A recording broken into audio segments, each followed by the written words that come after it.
I used to work in the compliance department of a large corporation, where I witnessed countless bizarre business cases. As the corporation grew in size and its operations became more complex, the boss established a compliance department.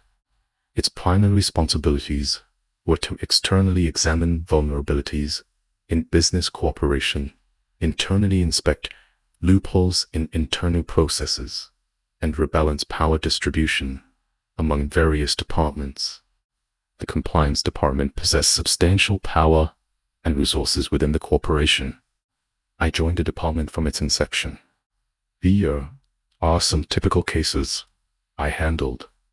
This was the first case the compliance department received after its establishment, directly assigned to us by the leadership. The whistleblowing content was simple. A convention and exhibition company and the corporation was suspected of corruption and management issues.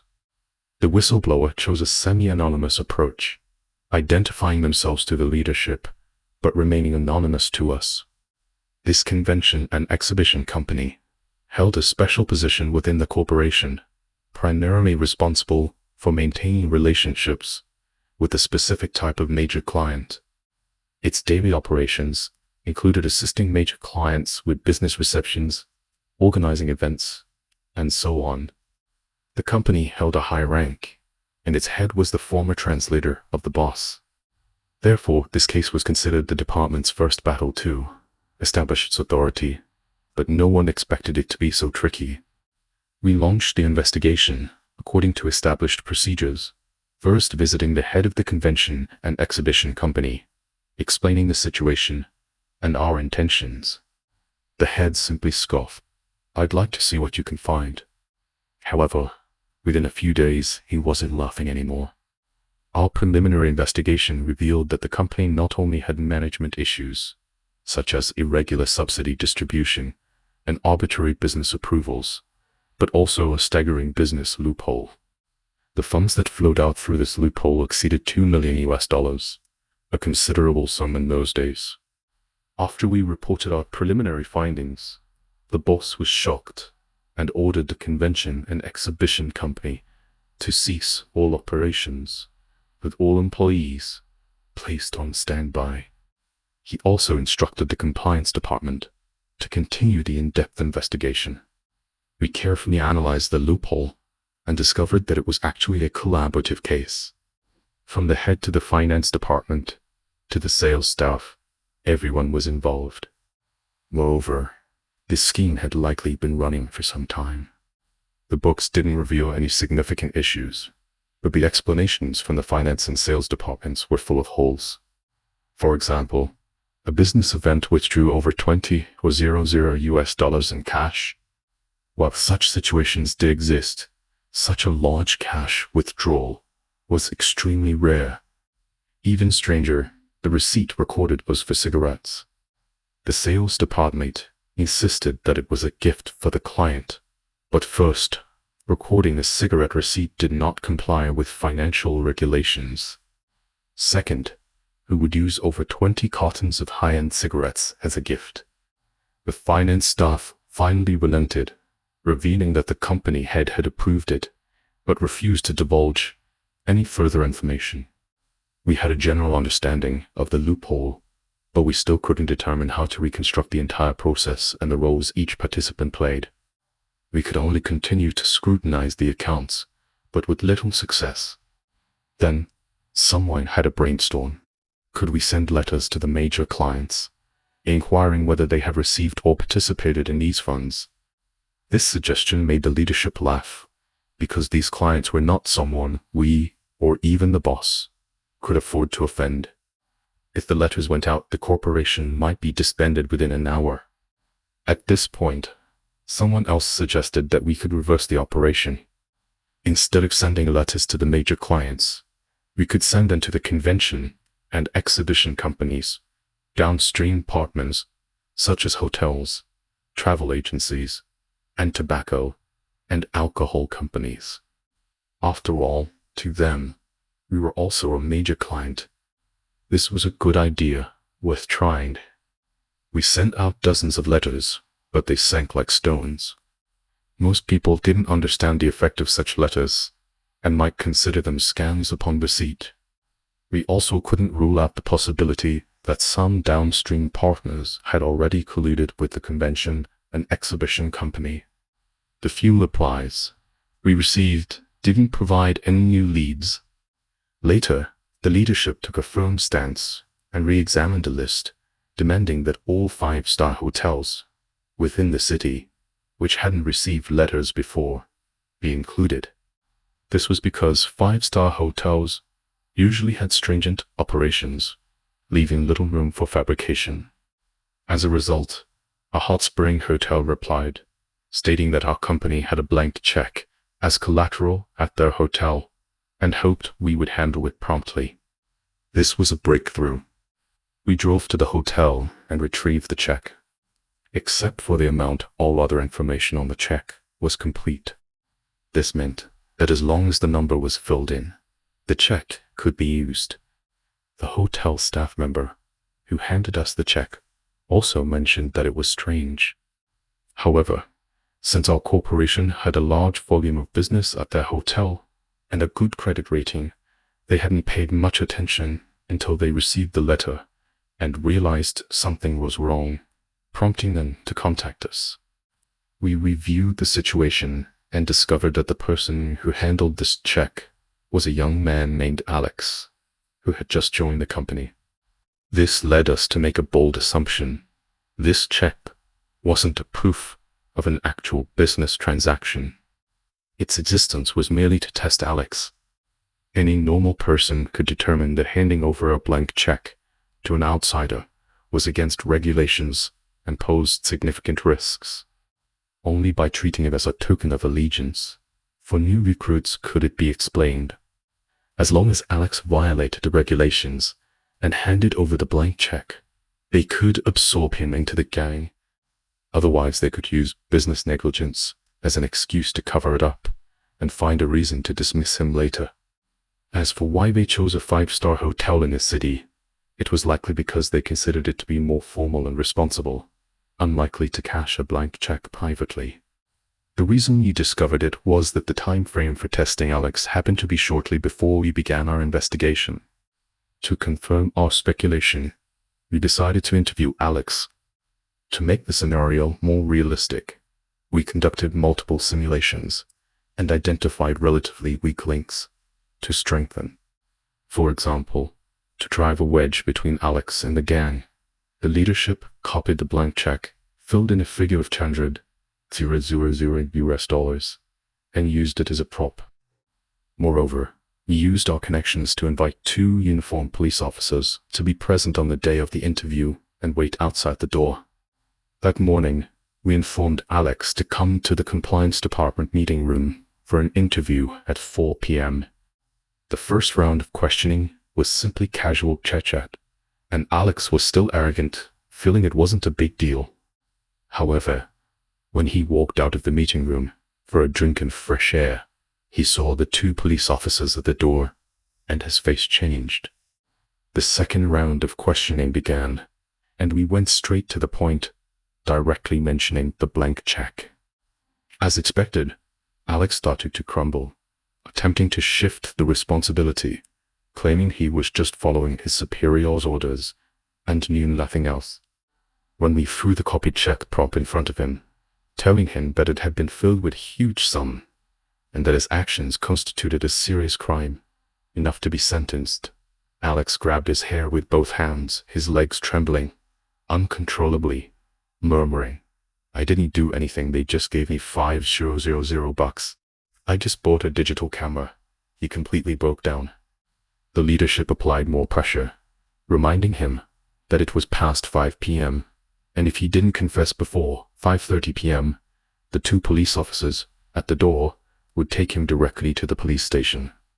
By then he wouldn't receive such favorable treatment when explaining to the police, and the company would definitely demand severe punishment. I finally understood that choosing 4 p.m. to start the questioning was to further apply pressure by exploiting his sense of time.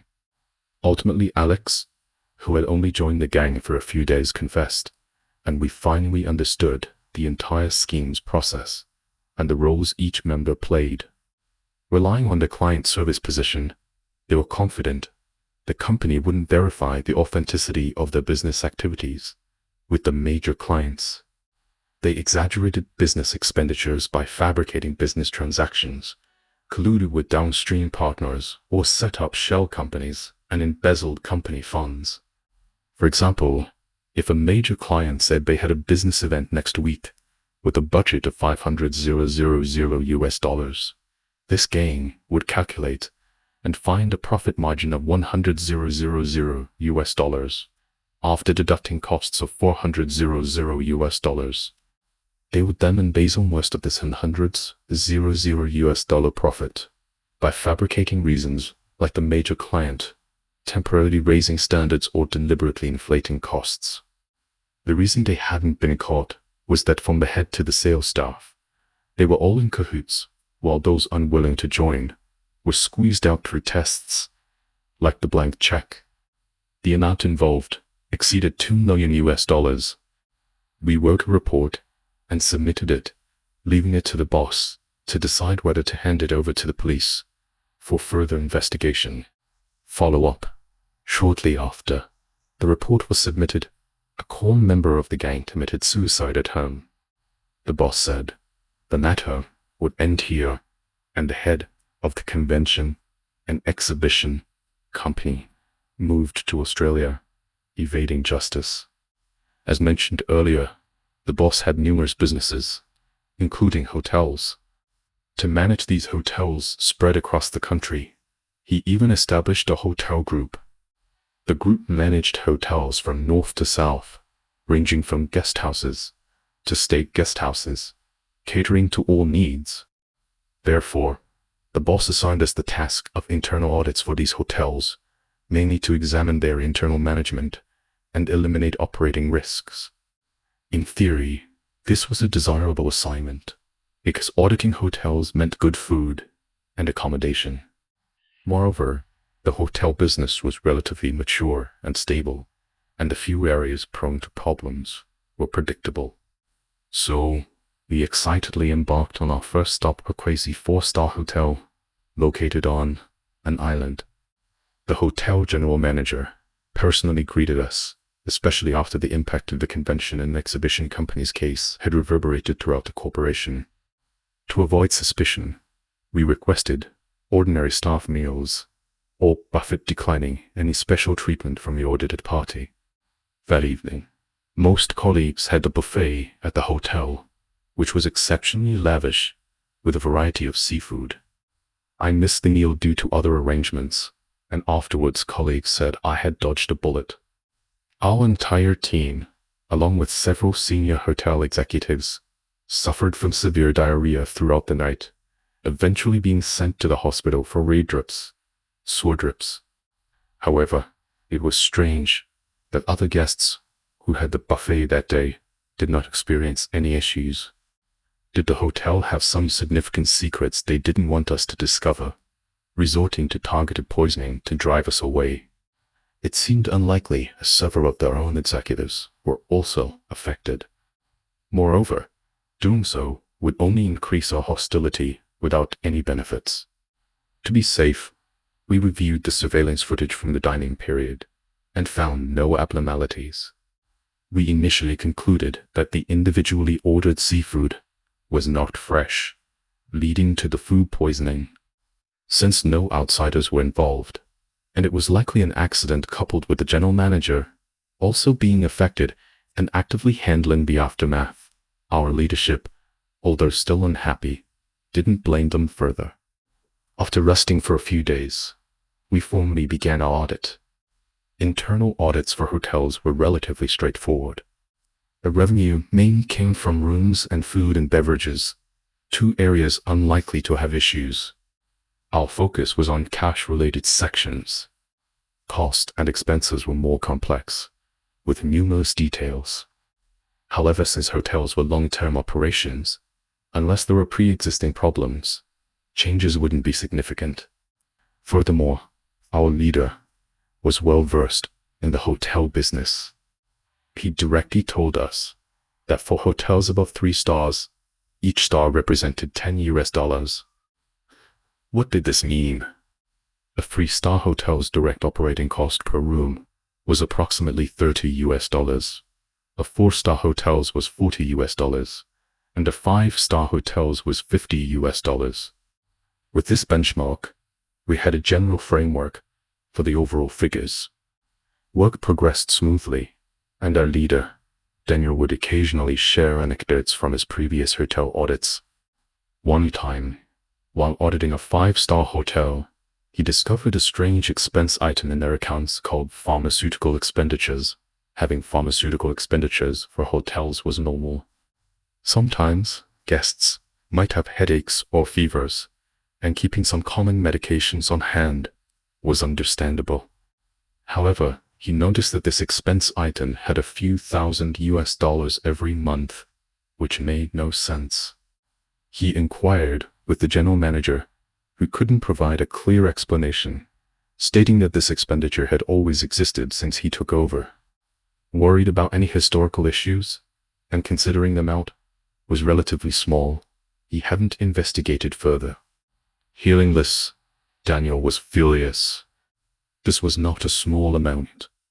He demanded the finance staff bring the supporting documents. Upon examining the documents, they found out they were all for contraceptives. Daniel was speechless, asking if their hotel offered such services. The general manager hastily clarified that their hotel was legally operated and definitely did not offer such services. Daniel also expressed his belief, as he had stayed at the hotel for a while. This 5-star hotel had relatively strict management and no such shady businesses. Just as we were about to dismiss the matter, considering even the most strictly managed hotels could have loopholes, Daniel gave a knowing smile, preparing to continue his story. Suddenly, someone slammed their hand on the table, yelling. We knew there must be a major discovery, and all gathered around. A colleague pointed at a thick stack of pink purchase receipts, the blue carbon paper imprints clearly visible. Each receipt stated, dead fish, X catch, dead shrimp, X kg, dead crab, XX kg. It turned out that the seafood purchased by this hotel was all dead. What was even more suffocating was that they didn't even bother to conceal it. Everything was written clearly on the purchase orders. No wonder we had gotten sick that day. But why were there no guest complaints? The general manager was demoted and all purchasing and kitchen staff were fired. Later, we learned that the fishmonger who delivered the seafood would also deliver antidiarrheal medication to mask the smell of dead fish and rotten shrimp. All the seafood at this hotel's buffet was heavily seasoned. On the flight back, I asked Daniel, about the 5-star hotel you mentioned earlier. Did they have any secrets? Daniel nodded. What was it did they really have that kind of business? How could they hide it from you? They hid it very well. Even if you saw it, you wouldn't think in that direction. For example, could you imagine them dressing the call girls as cleaning staff? How clever. First, I must clarify that the contents of the cases are all real incidents. Although I have taken measures to anonymize and protect sensitive information related to time, I will still make slight adjustments. Since entering the compliance profession, I felt almost omnipotent. It requires knowledge in business, law, finance, and operations, and proficiency in at least 2 areas. I have also been continuously learning and improving myself. For me, the most challenging aspects are what we call the before and after stages. Before refers to business due diligence, which requires gathering all kinds of information, separating truth from falsehood, and making judgments about future developments. If you do a good job with due diligence, a successful project might not be credited to you, but if a project fails, you'll definitely be held accountable. It's practically a mystical art. After refers to exit audits, which is even more mystical. Those eligible for exit audits are all high-level and core leaders, and involving people inevitably involves the human heart.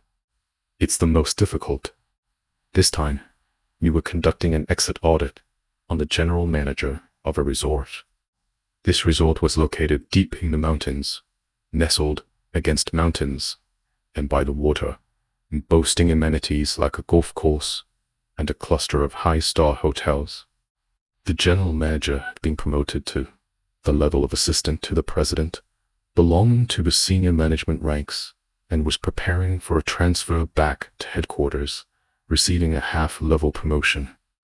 Due to the significant business volume of the resort and his long tenure of nearly 10 years, the boss requested a prompt exit audit.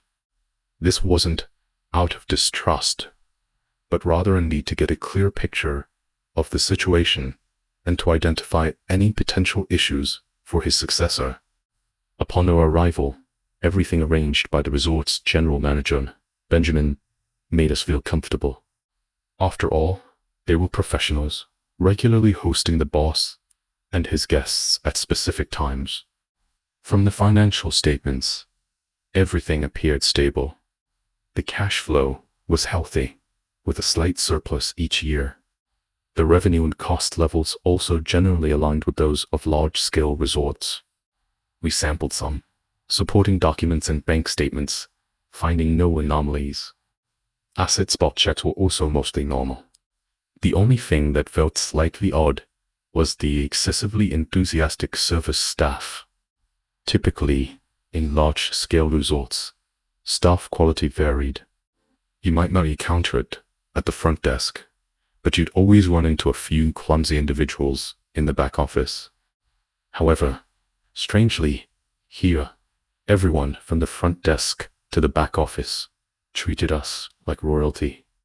Their enthusiasm felt genuine, even devout, which truly left an impression on me. I curiously asked Benjamin about it. He chuckled and said it was all thanks to the boss. The boss had built such a large project deep in the mountains, providing the opportunity for these simple mountain people to work hard and prosper. The resort offered excellent employee benefits, and the work wasn't too demanding. These words were truly impeccable. During dinner that evening, I discussed this with a colleague who shared similar feelings. He also pointed out that while the salary and benefits might indeed be good for the locals, they were just average for those from outside the region. Their HR and finance directors had both changed several times, basically one leaving every year. The reason for resignation they all filled out was either personal development or benefits package issues. I said, no way, both HR and finance are directly managed by the group, directly dispatched. Their salary and benefits are quite good. Moreover, working in such a beautiful environment should be comfortable. How could there be such a high turnover? So the next day, I found the contact information of 2 former finance directors and decided to conduct a brief interview to see if we had missed anything. The first one was interesting and talkative, but didn't seem to offer any substantial information. The second one was cold on the phone, distancing himself from the matter. Before hanging up, I routinely asked about his true thoughts and reasons for leaving. He was surprised, as if someone finally cared about what he had to say. He hesitated, then finally said that he felt our visit was significant and gave me a voucher number to check out myself. That was all he could do. To avoid raising any alarms, I had someone bring over the vouchers for 3 months, including the one he mentioned. I found the voucher and carefully studied it. It was a compensation voucher for an accidental death. The general situation was that a young man accidentally fell to his death while hiking within the resort.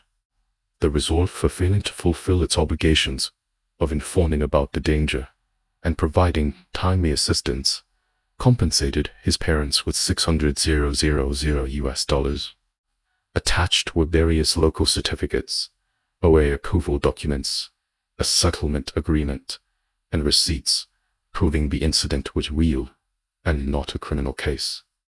The victims, the internal alien approval, also reached the boss, with no issues in the process. The settlement agreement and receipts together proved that the family had received the compensation, forming a closed loop. Why would the former finance director point us to this specific voucher number? I checked, and it was indeed handled by him.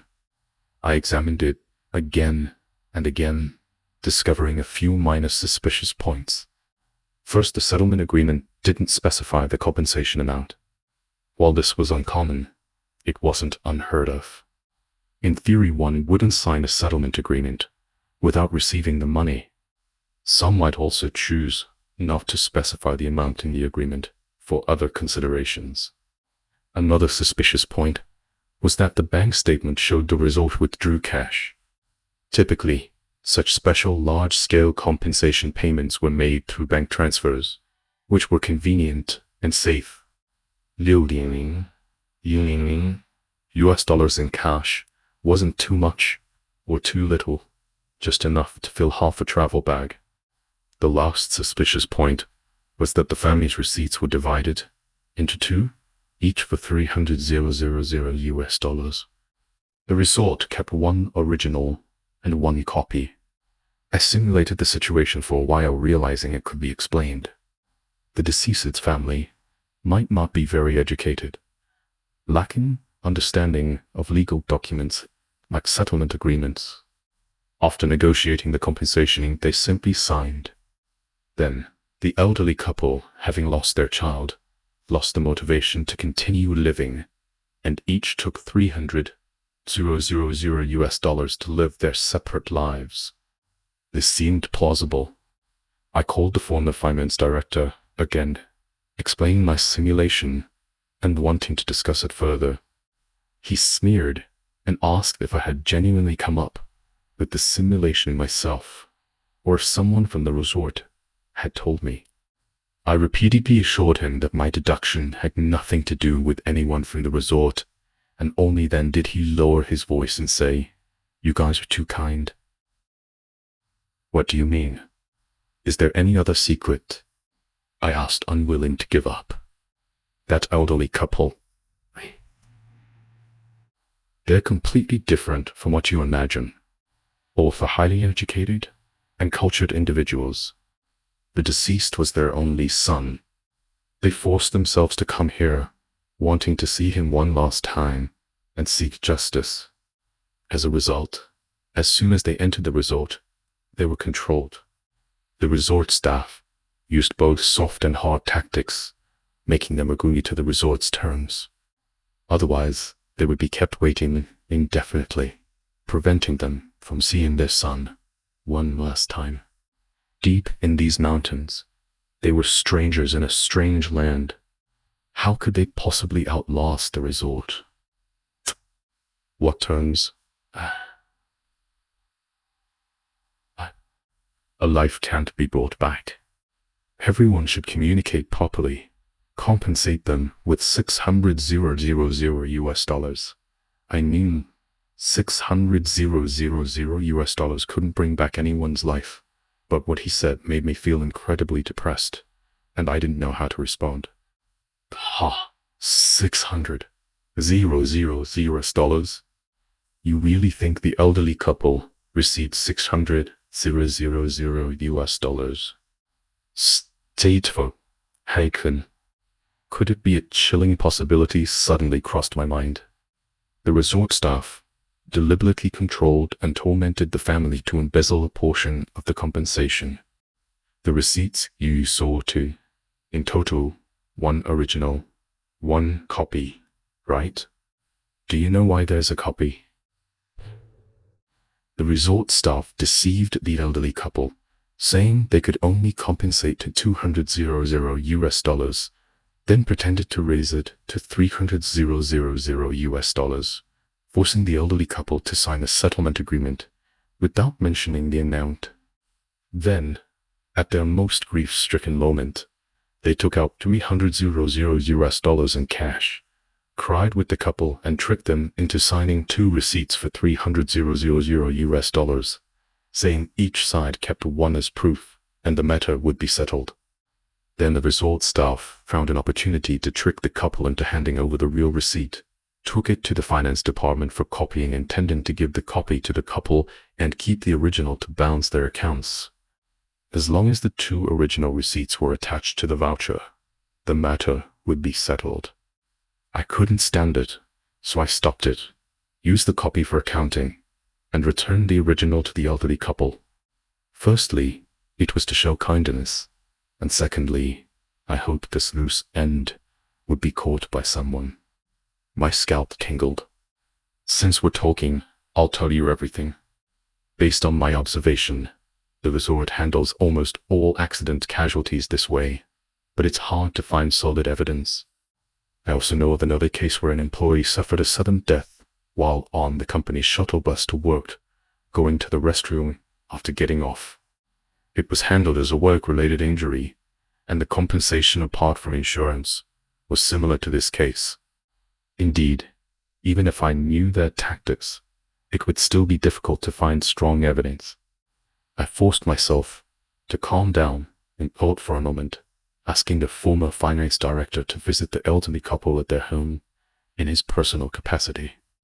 He was no longer within the group system and had met the couple once, so there might be a breakthrough. He thought about it and agreed. Meanwhile, I secretly arranged for a reliable subordinate to investigate the worker-related injury case and learned that the employee had indeed only received half of the compensation stated on the books. A few days later, the former finance director brought good news. The elderly couple were willing to cooperate and testify against the resort. They provided a written statement and a complete audio recording of their ordeal at the resort.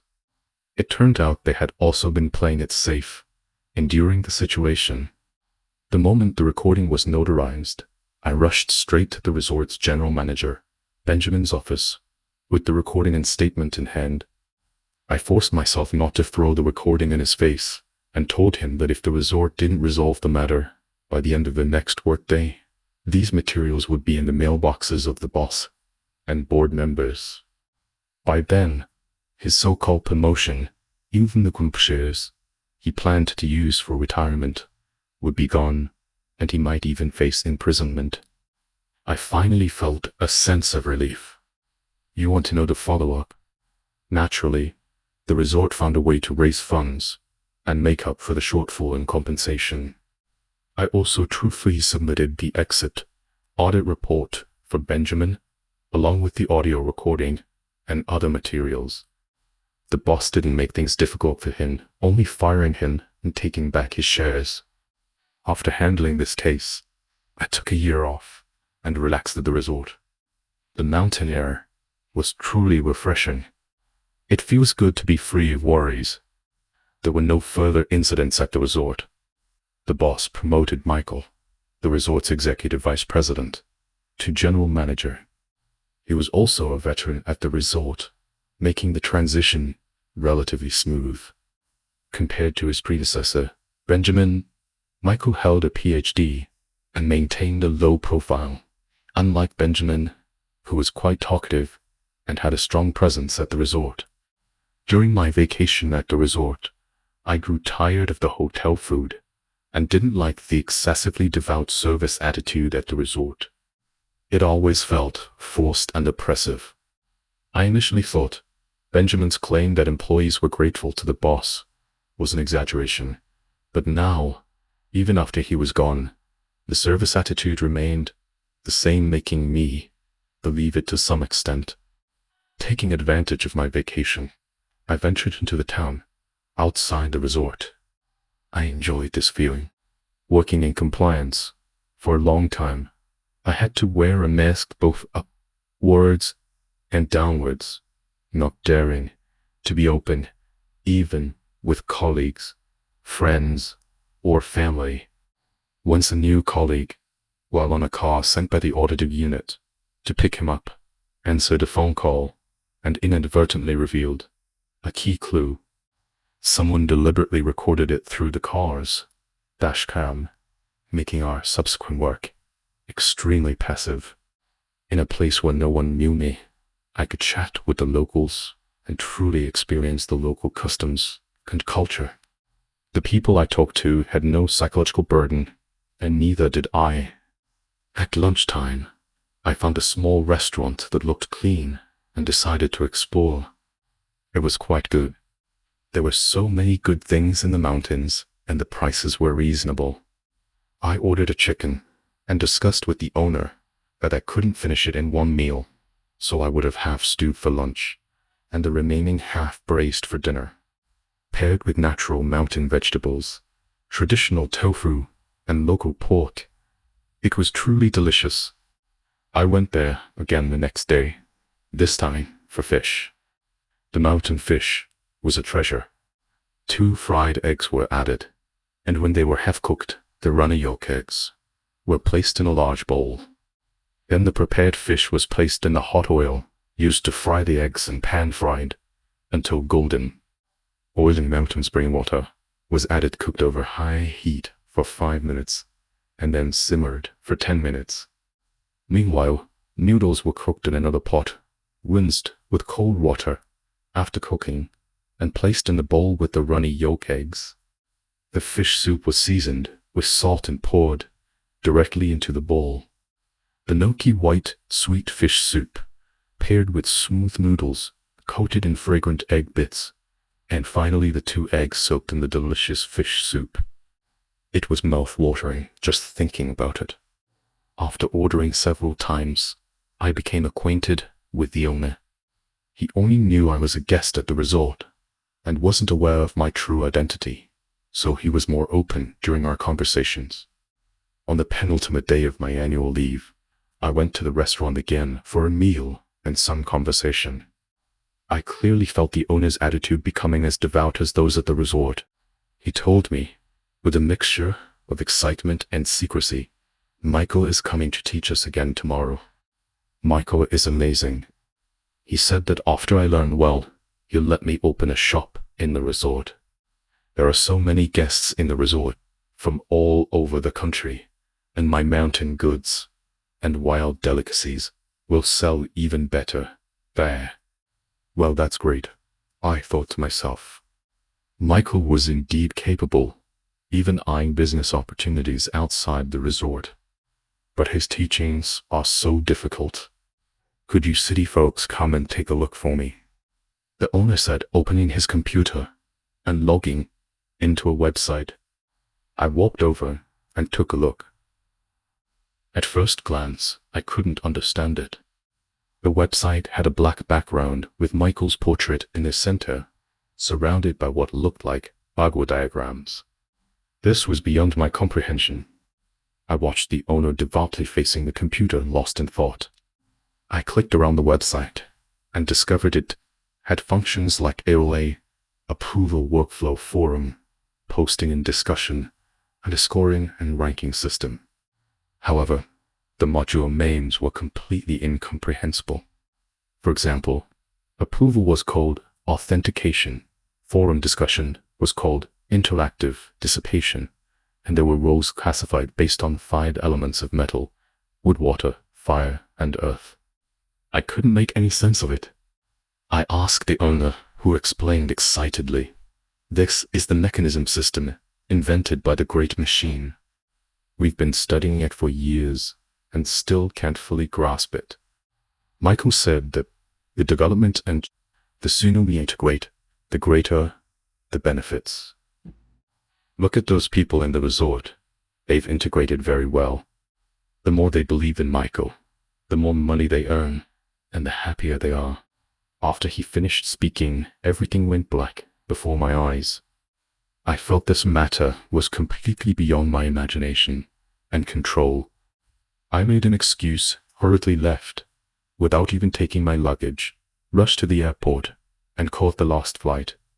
Upon landing, I dragged Daniel, who had come to meet me, to a bustling bar, settled down, and told him everything in detail. He remained silent for a long time after hearing my account. Then he patted me on the shoulder and said, "It's good that you're back.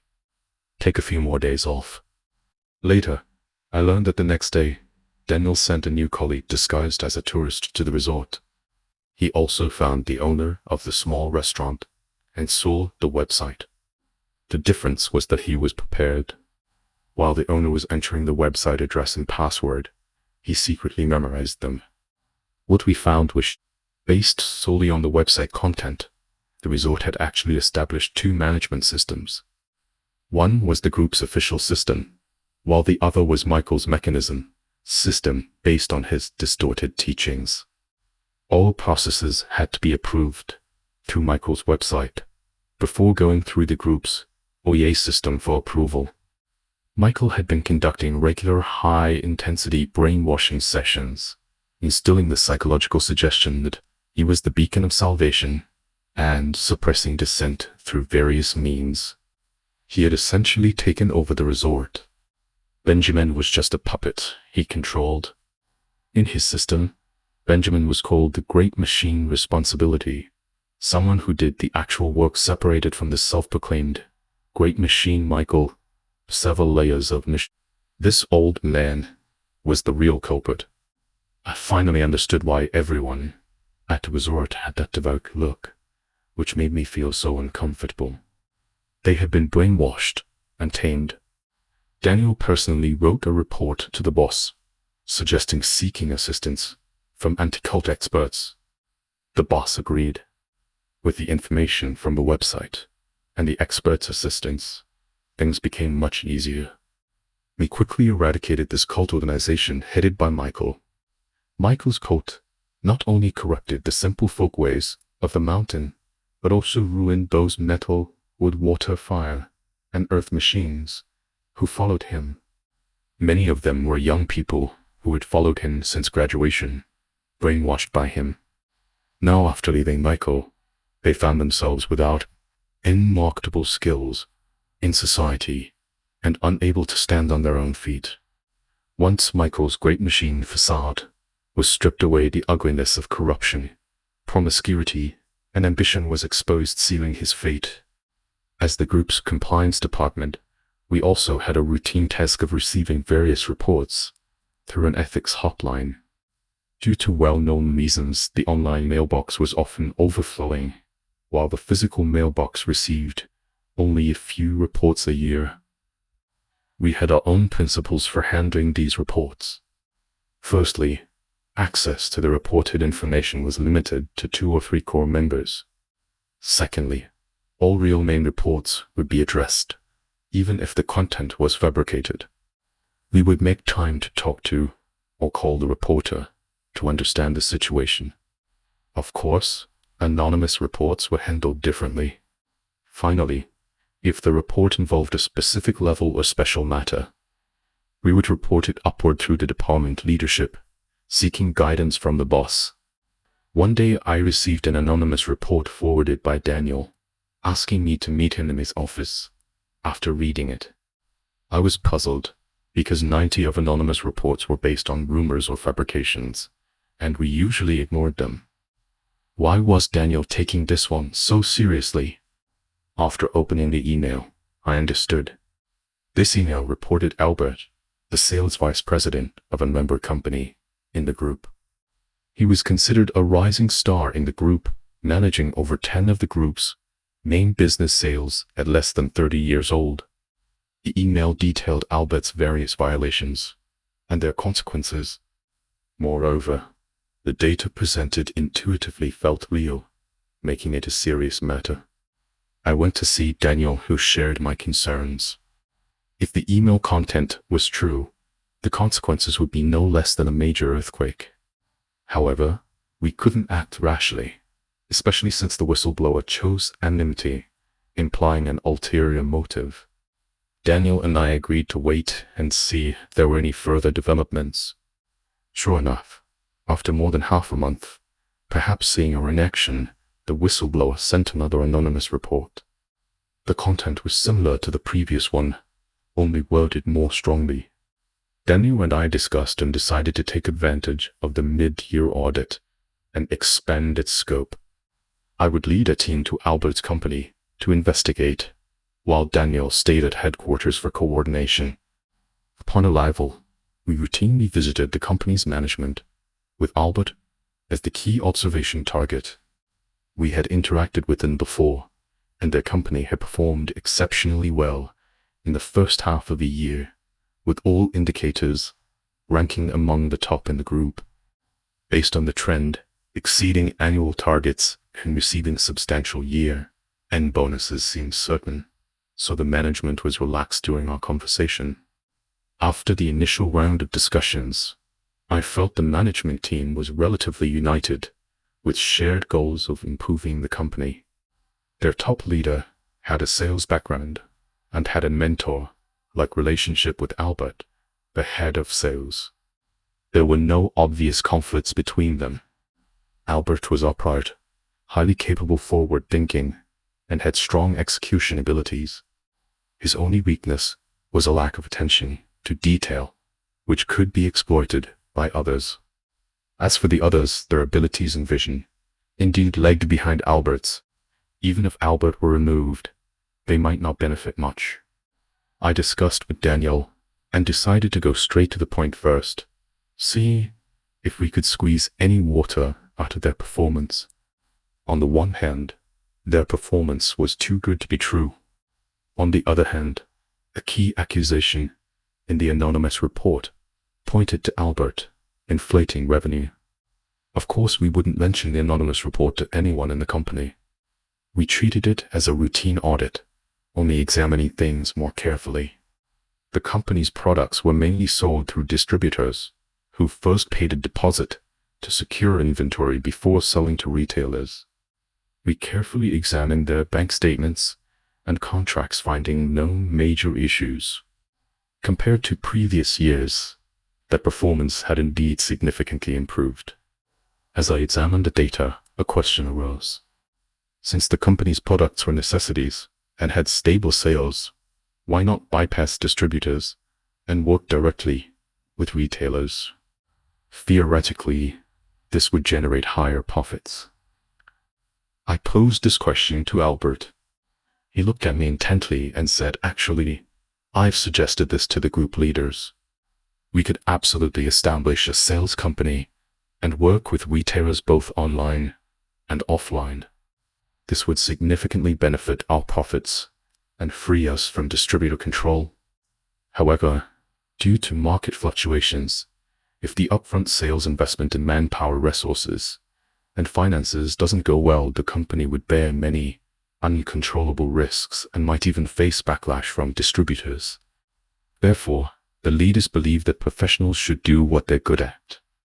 We focus on producing good products, conducting market research, and maintain good relationships with distributors. We can just sit back and count the money." Well said indeed. However, I conducted an experiment this year. I took another non-core product and signed a contract with Lawson, the fastest growing retailer in the industry. Albert said. Lawson also wants to try working directly with our production side, but they're preparing to go public and are worried about the financial risks of direct signing. So they found a third-party company, Smith, which they control, to sign with us. You can understand it, as the money Smith pays us actually comes from Lawson. Then why not directly sign a tripartite agreement? Wouldn't it be more convenient to see the experimental results if everything was transparent? I asked. I already had a rough answer in mind. Lawson and Albert probably had a private agreement on the excess profits, which was another key point mentioned in the anonymous report. Perhaps it's still due to concerns about financial and tax risks, Albert said. Coincidentally, the head of Smith is coming this afternoon. You can chat with her and have dinner together in the evening. The head of Smith was a charming woman, likely to Albert's taste. After our conversation, I became even more puzzled. According to Smith, they passed the money to Lawson after deducting necessary expenses, with no profit. Our understanding from the market and Lawson's internal information confirmed this. Moreover, Lawson seemed to be inflating its revenue for its IPO and was also breaking even on retail. So there were no excess profits for Albert to share. I was completely baffled. Was Albert inflating Smith's revenue, helping them go public? That also seemed unlikely. Throughout this entire matter, the company hadn't suffered any losses. The flow of funds and contracts matched perfectly. It might even pave the way for a new sales channel. The third-party company, Smith, having received Lawson's prepayment early on, didn't even bear the risk of holding inventory. The only risk was on Lawson's side.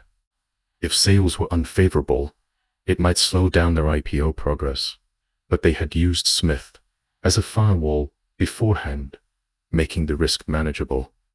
While writing the report, I was still puzzled, but faithfully documented the situation, emphasizing the new business experiment.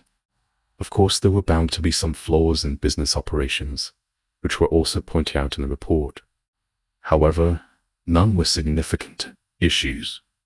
The boss likely wouldn't take any major action after reading it. After sending the report to Daniel, I opened the anonymous report and read it again. Suddenly, it dawned on me, and I sent a separate message to Daniel. As expected, the boss didn't give any special instructions, and the matter passed quietly for half a year. At the end of the year, Albert took his year-end bonus and resigned. The boss tried to persuade him to stay, but to no avail. It was said to be due to differences in philosophy.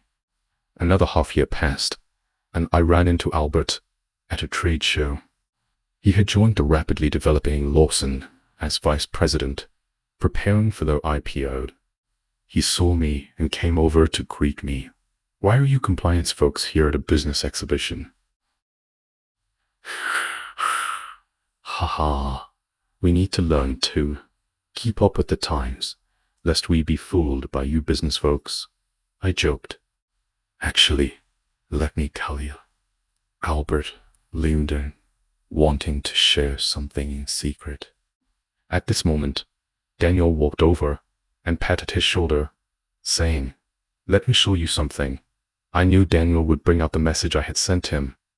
It read, "Daniel, I think that anonymous report was written by Albert himself. He just wanted to use the compliance." Some people commented that this job sounds enjoyable.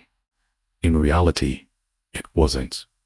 This job, while seemingly focused on processes and results, ultimately boils down to playing games with people. Dealing with matters and dealing with people are completely different. Even for cases that have been concluded with both direct and indirect evidence secured and conclusions drawn, all sorts of situations would arise when presenting the report for signature confirmation from the parties involved. For example, some would become hostile, some would threaten, some would refuse to sign, some would leverage internal and external resources for pressure and threats, and some would even directly offer bribes. The most extreme case I witnessed involved someone swapping my luggage after I passed security at the airport.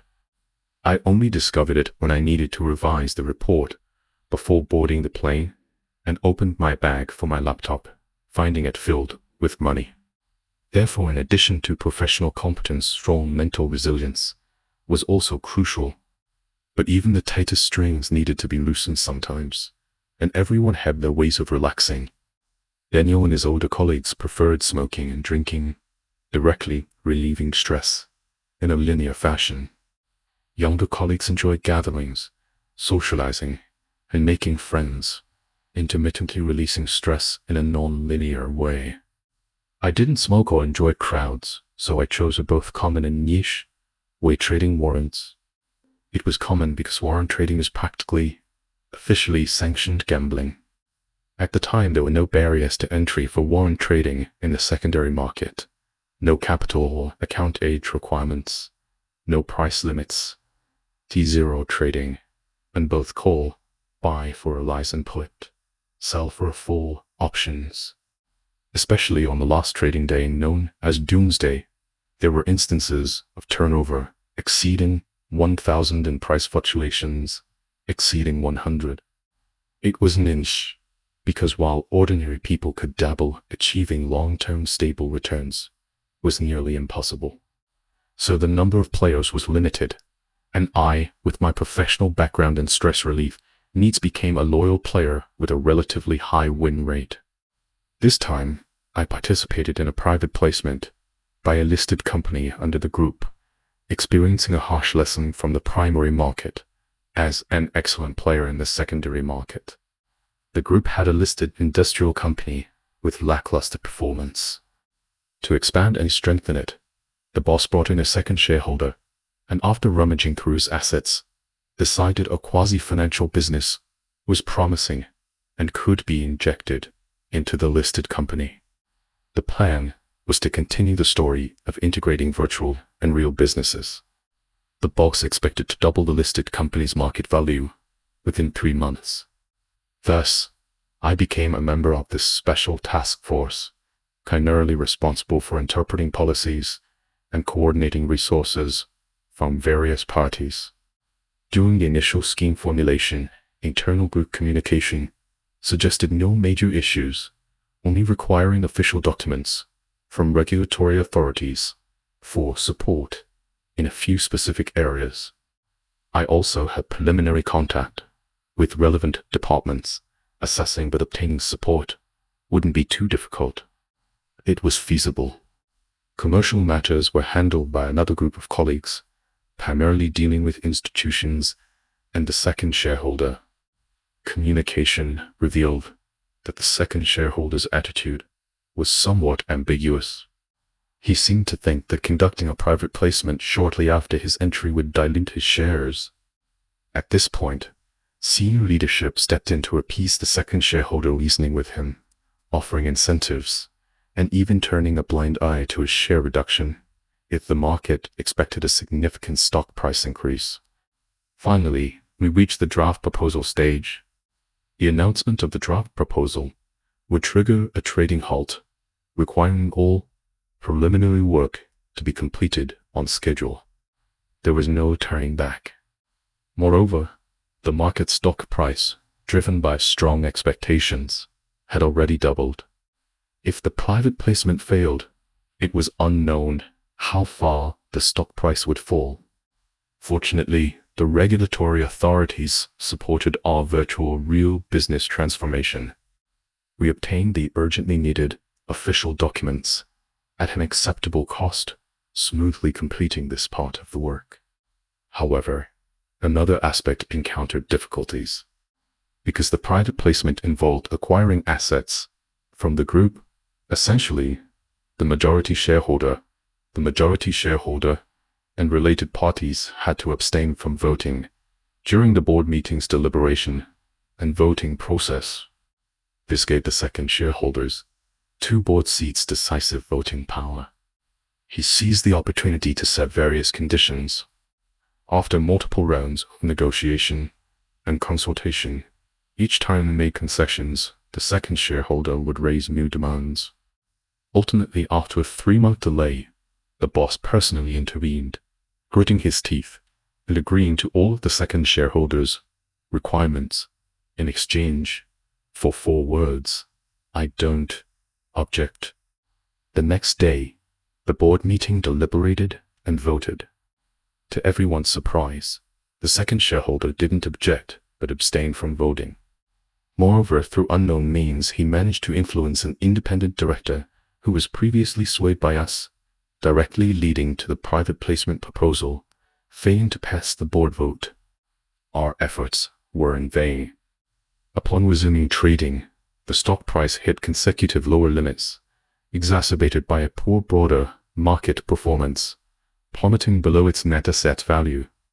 The task force was disbanded, leaving in defeat.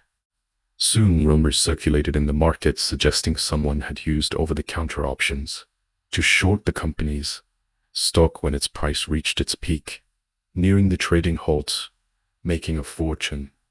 Shortly after, when the stock price hit its lowest point, the second shareholder began buying and accumulating shares, rapidly approaching the group's shareholding percentage. A fierce battle for control over the listed company ensued between the two sides. In my view, the waters of the primary market were too deep. Even the majority shareholder, standing at a near godlike perspective, was inevitably outsmarted by the second shareholder suffering heavier losses. The rules of capital R, morality, takes a back seat, and everything is driven by interests. This was a particularly interesting case that could be considered a bedtime story. For convenience in receiving guests, the boss had 2 cars in several first-tier cities, typically a Bentley and a Mercedes-Benz. Each location also had a dedicated driver, registered under the local company, but their actual deployment was directly arranged by the board office or the boss's secretary. Local companies didn't dare to manage these dedicated drivers for the boss, so they essentially operated outside the local company's management, occasionally taking on private jobs. Nick was one such dedicated driver in a first-tier city. He was sharp, an excellent driver, but somewhat lax in his conduct. The local company couldn't control him, and his relationship with colleagues wasn't good either. One time, the boss was in a car driven by Nick.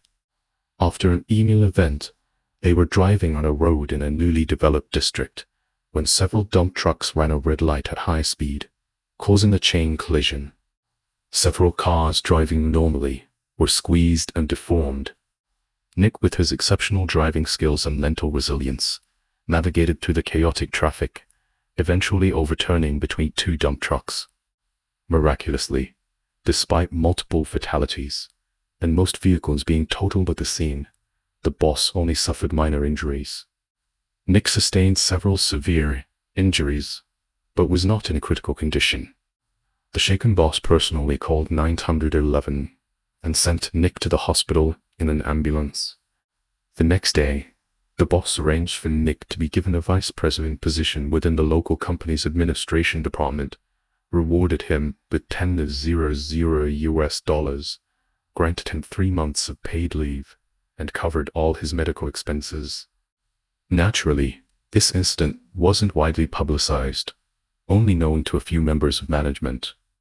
After over a month, one day Daniel suddenly called me urging me to go to Nick's company immediately. The boss wanted to investigate Nick. I was stunned. Didn't Nick save the boss's life? Why was he suddenly being investigated?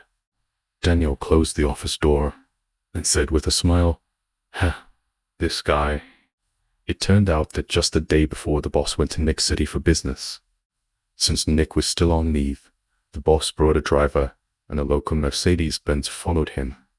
That morning the driver was supposed to take a leader to handle some business, and then return to the hotel to pick up the boss. However, being unfamiliar with the city, the driver got stuck in morning rush hour traffic, and didn't arrive at the hotel at the appointed time of 9 a.m.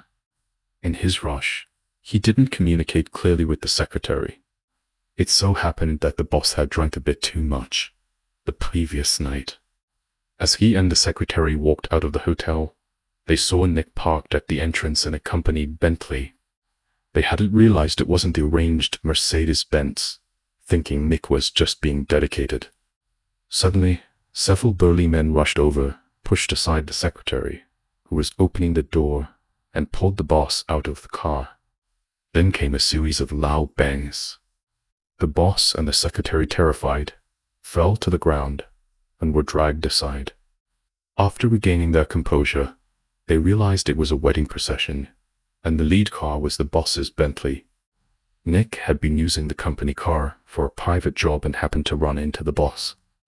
The boss squatted on the ground, staring at Nick, who was ducking into the driver's seat, his face filled with complex emotions.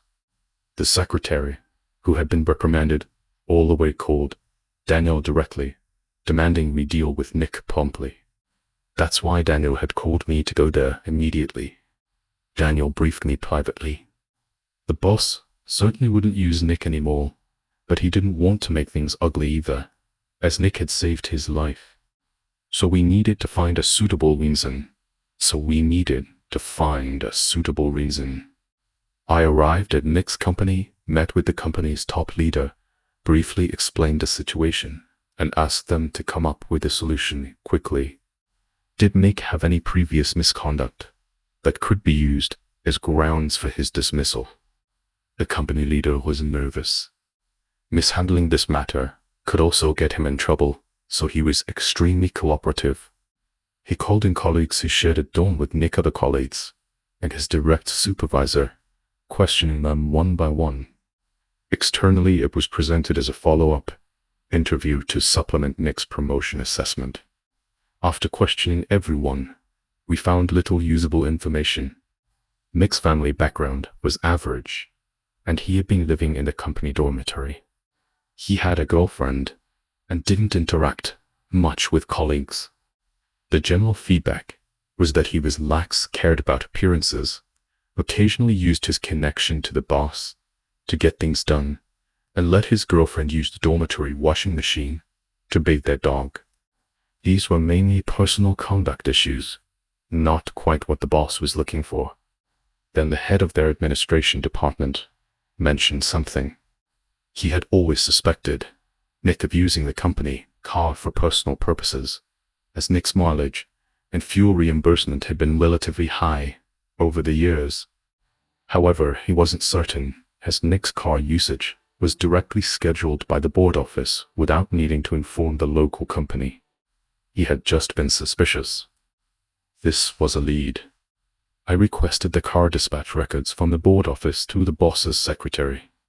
Although the records weren't complete, preliminary calculations revealed that the dispatch records showed approximately 50 to 60 dispatches per year, totaling around 10,000 kilometers, while Nick's mileage and fuel expenses had consistently exceeded 10,000 kilometers each year. This indicated he was using the company car for personal purposes, likely as the lead car in wedding processions. If confirmed, persuading Nick to resign due to misuse of company assets would be relatively decent. However, this type of personal behavior was extremely difficult to investigate. I thought of Steve in our department, who was preparing for his wedding and should be familiar with wedding cars. Steve, after inquiring, told me that wedding cars were usually sourced through two channels: referrals from acquaintances or through car enthusiast circles. I reasoned that firstly, Nick wasn't a local, making referrals from acquaintances less likely, and obtaining evidence from an acquaintance circle would be difficult. Secondly, while car enthusiast circles were a possibility, Nick's appearance and demeanor didn't scream car owner. Even if he got jobs, it probably wouldn't be a consistent source of income. I felt a headache coming on. I stepped out of the office for some fresh air and saw several female colleagues gossiping about a forum post. Liked the local forum. I quickly arranged for colleagues to thoroughly search the wedding sections of local forums in the city. Sure enough, on two major city forums, we found Nick's posts offering his car as the lead car for wedding processions. He even thoughtfully mentioned a newly arrived car, the one the company purchased after the crash. Judging from the replies, he had already secured several orders. We used some technical means and paid a small price to confirm a few order details. After gathering everything, we went to talk to Nick. The conversation went smoothly. Nick admitted to the issue, but said he wanted to know the boss's opinion. Daniel instructed me to give Nick $5,000 in the boss's personal capacity, settling the matter between them. Nick accepted the money and promptly submitted his resignation, leaving the company. Later, I thought that if Nick had seized the opportunity of saving the boss's life, he should have his own house by now. It was a pity that life was full of ups and downs. It was truly logical. Some people commented that they didn't know what the compliance department did before, but now they do. I think it's best to avoid the compliance department, because 99% of the time, it's not good news. When they come looking for you, and the remaining one might not be good news either. The case I'm about to tell you falls into this one. Whether it's good news or not, you can judge for yourself. Whether it's good news or not, you can judge for yourself. The boss acquired a piece of land in a strong second-tier city and built 3 buildings, 1 commercial and office building, 1 hotel, and 1 apartment building. The overall design resembled a cluster of blades. It was said that he had consulted a feng shui master and designed it based on his birth date and time, symbolizing piercing the heavens and soaring to great heights. A boss who went to such lengths must believe in these things to some extent. However, the boss's actions offended a local influential figure named Howard. Howard also had an office building not far from the 3 buildings across the road. He heard from someone that the blades here were pointing directly at his office building, bringing him bad luck. So, he came to negotiate several times, only to be politely rebuffed. Seeing the buildings nearing completion, Howard consulted another expert, who calculated and said, since it can't be stopped, then attack it from within.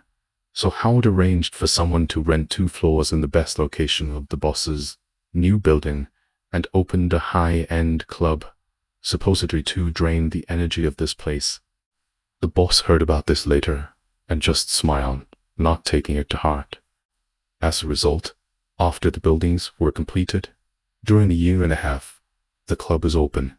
The boss and his family experienced a series of misfortunes. Only then did he recall Howard's words and also consulted a feng shui master. The master confirmed the club was indeed the cause and urged the boss to find a way to get rid of it. Initially, the boss wanted to use force, but then he thought Howard was a local big shot and escalating the situation might make things worse. So he asked the compliance department to come up with a solution, looking for any legitimate means to make them move out, even if it meant some financial compensation. Daniel and I carefully studied the contract and found that, because the other party had paid 5 years rent up front, nearly $10 million, making them biggest tenant, they didn't use our standard contract, but a specially designed one with a high penalty clause. When the contract was signed, the person in charge probably thought they had struck a good deal. After all, the other party had paid a substantial sum up front, and there was a high penalty clause. How could we possibly lose? This also showed that the other party was determined and had invested heavily, making them unlikely to back down easily. We reported the situation to the boss, who was also troubled. However, he couldn't swallow his pride and called several department heads for a meeting, even saying, "I'm giving you a budget of $10 million.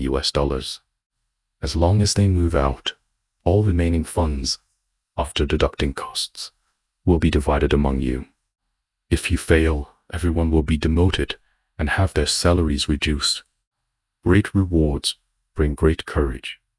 Soon the HR and administration department took the lead conducting investigations, and together with the usually incompatible finance and compliance departments, devised a $10 million plan. Based on the HR and administration departments, investigation, the club was operated and managed as a company considered top tier in the strong second-tier city at that time. The plan's implementation logic was that the foundation of such a club wasn't its client service quality or pricing, but rather its safety, reliability, and backing. Our boss had a greater influence than Howard and was definitely more stable. So as long as clients perceived a problem with the club's safety and reliability, it wouldn't last long. Therefore, the HR and administration department planned to initially channel all group training and business reception activities to this club, making the group its biggest client and one of its endorsements. Once the group's business volume exceeded 50 of the club's total business, they would cut off all group business with the club, shift all business to its competitors, and gradually spread negative information about the club, shaking its foundation. Frankly, when I first heard this plan, I thought they were being unrealistic. However, Seeing that our company had substantial new business in the local area, allowing for the allocation of considerable train and entertainment expenses, I started to ponder. After listening to the plan, the finance department immediately jumped up saying it was a joke, armchair, strategizing and nonsense. The HR and administration department continued to explain. Firstly, the boss's order had to be carried out. So did they agree with the premise that safety and reliability were the club's foundation? Everyone silently nodded. Secondly, the group had a budget for training, around $3 million remaining. Allocating half of it as a fixed item for new employee onboarding and mid-level management training could also prevent them from spending money recklessly and stabilize morale. Thirdly, each department's monthly entertainment expenses were conservatively estimated at over $200,000. Allocating half of it and designating a club as the reception venue would also facilitate management, eliminating arguments between business departments and the finance department over reimbursement issues. Lastly, as long as we establish clear rules, such as specific approval procedures and reimbursement standards, it would essentially be manageable. This seemed reasonable, and everyone lacking a better solution continued to refine the plan. We also provided suggestions from a compliance perspective, emphasizing that written notices should be avoided, preventing it from becoming an official company action. After reporting to the boss, he listened to the presentation, stared at everyone, slammed his hand on the table, and asked whose idea it was. Everyone looked at the head of the HR and administration department. Unexpectedly, the boss chuckled and said, "You guys are ruthless. Let's try it." Initially, people weren't very enthusiastic about the implementation. Firstly, the club was close to the company, making everyone feel psychologically uncomfortable. However, there was also an advantage. No one dared to cause trouble. Secondly, they had to apply for approval in advance. However, the finance department had made it clear to the business departments that for the rest of the year, unless the boss personally approved, expenses for receptions held at other venues wouldn't be reimbursed. As the plan progressed, the HR and administration department and the finance department each assigned a person to handle this matter, holding weekly meetings to report, discuss, and summarize. In the first month, rumors circulated that the group had invested in the club and become a major shareholder. After all, previously the group had almost no spending at the club, and now they suddenly became super VIP. There seemed to be no other explanation. It calculated expenses were less than $200,000. In the second month, the finance department took the initiative, simplifying procedures by prepaying $100,000 to the club at the beginning of the month, demanding preferential treatment. This month, almost half of the private rooms were reserved by the group. Although they might not be the most luxurious, they were definitely the most stable. Moreover, the two contact persons from the finance and HR departments became the most influential room booking princes in the local entertainment scene. In the third month, as the year drew to a close, according to the plan, we were about to wrap things up. At this time, the club encountered some trouble. Firstly, a translator for an investor was assaulted at the club, causing a major uproar.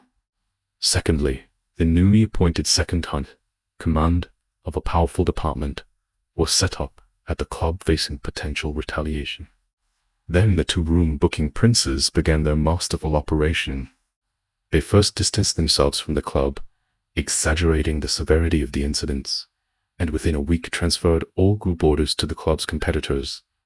Thus, during the busiest weeks at the end of the year, everyone saw the so-called major shareholder shifting all their business elsewhere. The market was also rife with negative rumors about the club, leaving it almost deserted. As the saying goes, a falling wall is pushed by everyone. After New Year's Day, the club was raided twice by someone arranged by the second in command of the powerful department mentioned earlier. After the Lunar New Year, it shut down completely. Later, we calculated the total expenses for the 3 months were less than $500,000. The club's closure constituted a breach of contract, and the remaining $500,000 in rent were not returned. The boss was delighted and rewarded everyone involved. He kept $200,000 from the remaining rent as funds for the annual meeting and distributed the rest to several departments as year-end bonuses. The finance department quickly reminded the boss about keeping income and expenses.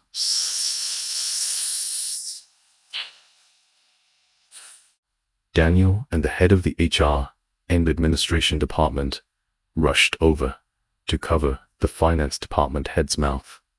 Coincidentally, just a month after the club's closure, another listed company within the group received approval for its snake-swallowing elephant asset restructuring plan. Howard, on the other hand, never recovered and was rumored to have been imprisoned later. Strictly speaking, this wasn't a case, as it didn't officially involve our compliance department. However, such incidents were quite common in my professional experience. They involved not only personal career development but also the power struggle between departments. As mentioned earlier, one crucial reason the boss established the compliance department was the need to rebalance internal power distribution.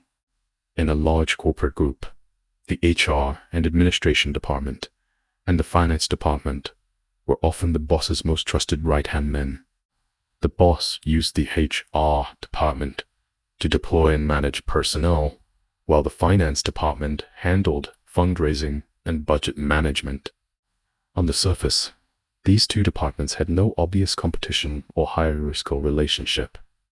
However, in reality, as the group grew, overlaps emerged, leading to various problems that eventually trickled down to the business departments, negatively impacting the entire group.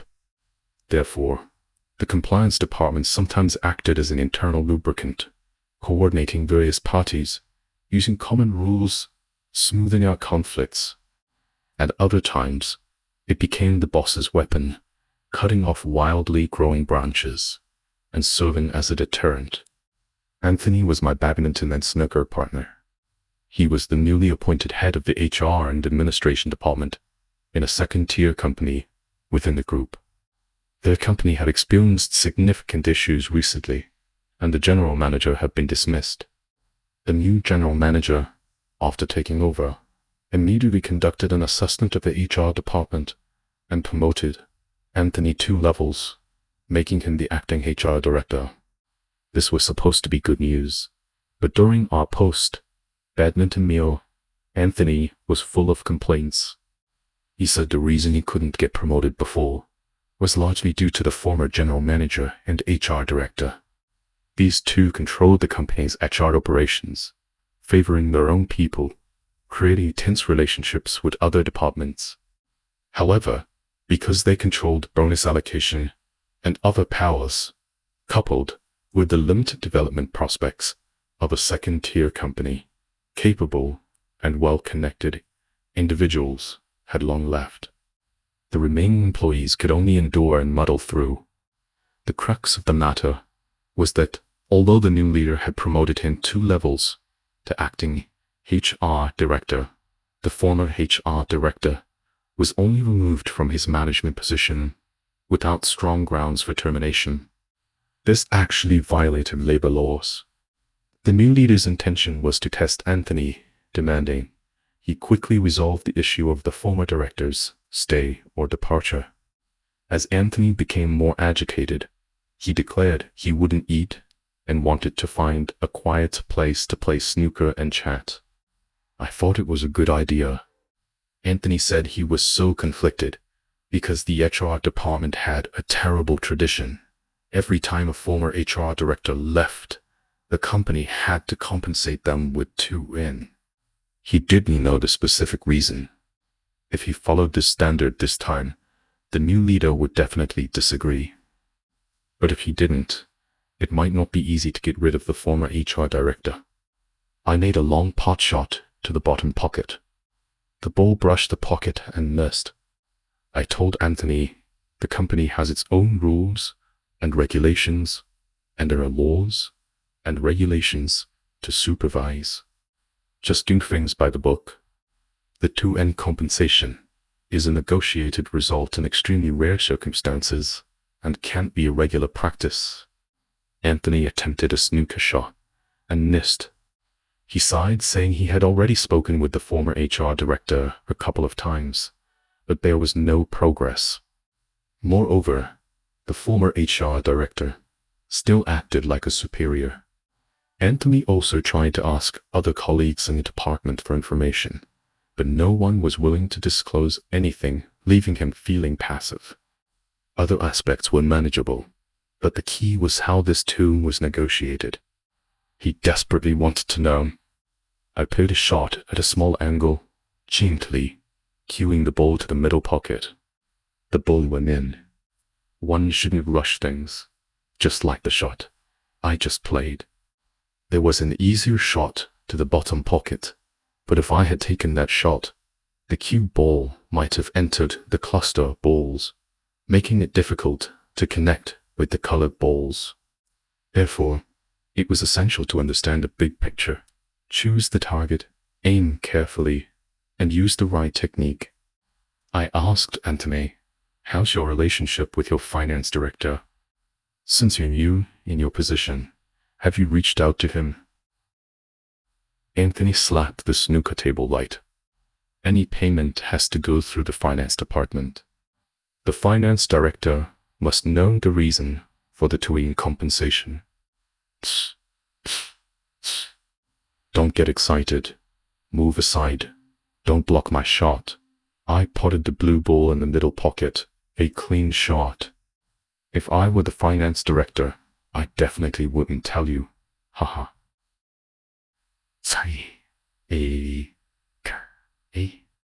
Although I don't know anything about your company, I'm certain your previous HR directors must have known some things about your company, and these things are likely related to HR and finance. Isn't it budget season now? You're the new guy in charge. Why don't you practice your skills? After some time, Anthony invited me to play badminton again. This time he was visibly more relaxed, telling me he had already built a good rapport with the finance director and learned the secret of the 2N compensation. I feinted at the net, trying to trick him into a cross-court shot, but he saw through it and blocked the shot perfectly. He caught his breath and said the finance director told him that every time an HR director left, they would use the operational flaws they handled to threaten the incoming HR director. For example, the previous HR director who was let go received 2N compensation. His leverage was that the company hadn't paid Social Security and housing funds based on actual salaries, but rather the minimum standard. This was a historical issue because the company was a second-tier company within the group with average business performance, barely able to sustain itself. Employees valued cash more, and local supervision wasn't strict. Due to various internal and external factors, this practice continued for quite some time. When the HR director left, he implied that if he didn't get to and he would report it. This was indeed non-compliant. If fined, the company would face a hefty penalty. Even seeking negotiation and coordination would cost money and be troublesome. After assessment, the leaders decided to give him 2N to appease him and address the issue gradually later. I chuckled, knowing these individuals definitely had something up their sleeve. I hit a high clay to Anthony, who tried to use a feint to drop shot diagonally, only to hit the net. He started rambling again, saying the previous HR director also received 2N compensation. He claimed it was because of some methods used to avoid taxes for performance bonuses paid to core business personnel and management. Apparently, they asked everyone to find a lot of invoices, and a portion was paid in cash. Everyone was happy at the time, but they didn't expect him to use this as leverage, when leaving also threatening to report it. After discussion, the leaders agreed. I almost burst out laughing. During a break, I asked him, "What about your predecessor? Did he threaten you?" Anthony scratched his head sheepishly and said, "Not really, but I mentioned, would your compliance department come after me?" I couldn't help but laugh. Even if he didn't mention it, wouldn't we see it? These operations you mentioned are the most basic. In all reports, if such matters take more than 3 lines, it means the report writer isn't skilled. Anthony's face flushed red with embarrassment. He then whispered to me, "Well, I talked to my predecessor." I still insisted on following the rules. 1-1, parting ways amicably. He hesitated for a long time and said he would agree if I promised him one condition. Oh, I became interested. What condition? Me. You know, we have a budget for training every year, quite a bit of money. Apart from a portion genuinely used for training, most of it is used to offset expenses by asking people to find invoices and claiming it as welfare reimbursement. I know this isn't quite compliant, Anthony said, his head bowed in embarrassment. Go on. He meant his friend had a company that could issue training expense invoices. He wanted me to contact him if I needed them in the future. Usually the market rate is a 10 fee, but he could give me the lowest rate of 8. I understood immediately. If it were now, they really wouldn't know how much trouble they were in. But back then, before the VAT reform and the golden tax system, as long as such practices weren't excessive or specifically reported, the tax authorities would turn a blind eye. Anthony took out his phone and opened a photo, a business license. He said it was his predecessor's friend's company. I glanced at it. It was a tourism company with a business scope covering tourism and some service consulting, but no training. I remembered that training services belonged to the modern service industry. His company's business scope didn't include training. How could they issue training expense invoices? I asked Anthony. Anthony looked confused, opening another photo and saying they can. Look, it was a service, training fee invoice, issued by the tourism company. I asked Anthony, can your company reimburse this kind of invoice? He naively replied, yes, that's how they used to do it. Well, then you can just fire your predecessor. You don't have to pay him a penny. How is that possible? Shh. I pointed at the business scope on the business license. Look carefully. There's nothing here related to training. How could they issue training expense invoices? Their company, for some reason, didn't go through the proper procedures to amend their business scope and add training. This method of issuing invoices is playing on the edge. Firstly, being able to issue this kind of invoice means either they have bribed the tax officer or they'll issue it to you and later void it. Either way, it's definitely non-compliant. As the HR director, you don't even understand the connection between business scope and invoice issuance. You're truly naive. Secondly, using this kind of invoice in your company's accounting poses a significant tax risk. Any competent finance staff would question it first and investigate thoroughly. Your finance department isn't lazy, they're simply incompetent. Of course, it's also possible they're under some pressure. Thirdly, your former HR director is too greedy. Tourism companies issue service fee invoices for a specific tax rate. If he wanted to manipulate it, he could achieve a fee within one. He's charging you over 8. I suspect he used a lot of this kind of invoice in your company before. Go investigate with the finance department. The reason, tell them you're planning to take the junior accountant exam and want to practice using the training expenses you're familiar with. If you find widespread use of this kind of invoice, simply firing him would be lenient. He needs to resolve the issue before leaving. In less than a week, Anthony invited me to a grand dinner.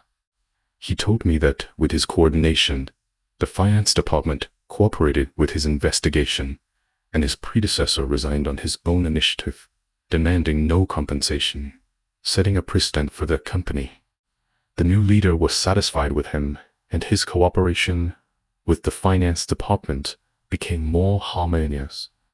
How did you handle the invoice issue? I asked. The finance director said this practice had been going on for a while, and the tax officer hadn't said anything before. They'll try to smooth things over, and said they wouldn't dare to do it again. They mentioned the VAT reform and the golden tax ITRA system coming online in a couple of years. They were quite worried, Anthony said. I picked up a piece of meat and said, "Keep up the good work. You have a bright future." Ha ha ha. This is a series of extremely unusual cases that I categorize as one, as they are interconnected and influence each other. Due to the group's rapid development, the original structure of directly managing subsidiaries was no longer suitable for its growth pace. The boss implemented drastic reforms, establishing several second-tier groups and merging subsidiaries based on similar businesses, categorizing them under different second-tier groups. This clarified the management structure and simultaneously created many mid to senior management positions. Scott, the boss's secretary and deputy director of the group's HR and administration department, was assigned as the top leader of a second-tier group. This second-tier group was primarily responsible for the group's non-core and innovative businesses, with member companies developing unevenly. To help Scott stabilize the situation and start working quickly, the boss assigned him a fourth-in-command, Walter. Walter had a sales background, a mysterious past, often acted unconventionally, and was very bold in his approach. But his performance was solid, earning the boss's trust. Scott, as a leader with a secretarial background, had the boss's support and trust, and was more cautious but lacked decisiveness and experience. Together with the third-in-command, Kevin, the finance director, who rose through the ranks, they formed a seemingly competent management team. The boss even personally attended their appointment ceremony, while other second-tier groups only received a video conference. Shortly after the appointment ceremony, Walter began recruiting.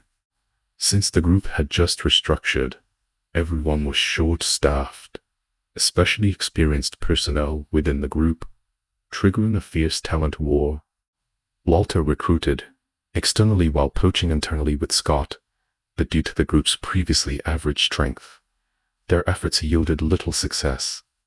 Later, the group's management team gathered and came up with a solution.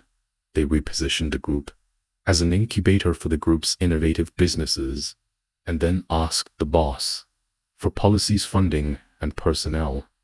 So the unconventional Walter and the trusted Scott gave 2 special reports to the boss, depicting the bright future of the group's development and lamenting the various obstacles on the path to this bright future, successfully securing the boss's support. Once again, the boss gave them 2 powerful tools. First, he allowed them to transfer personnel from within the entire group, with the transferred personnel's performance evaluations based on the standards of innovative businesses, essentially allowing them to raise salaries to poach talents. Second, for the first 2 years, the group wouldn't be assessed on profit, only on operating revenue and market share of core businesses. The group would also provide a certain credit line, granting Scott full authorization. Since the group started poaching within the group, under the boss's banner, and raising salaries, it did something very peculiar. They forcibly transferred all the heads of around 10 branches from another second-tier group to their own. Consequently, the head of that second-tier group had a major argument with Scott in front of the boss.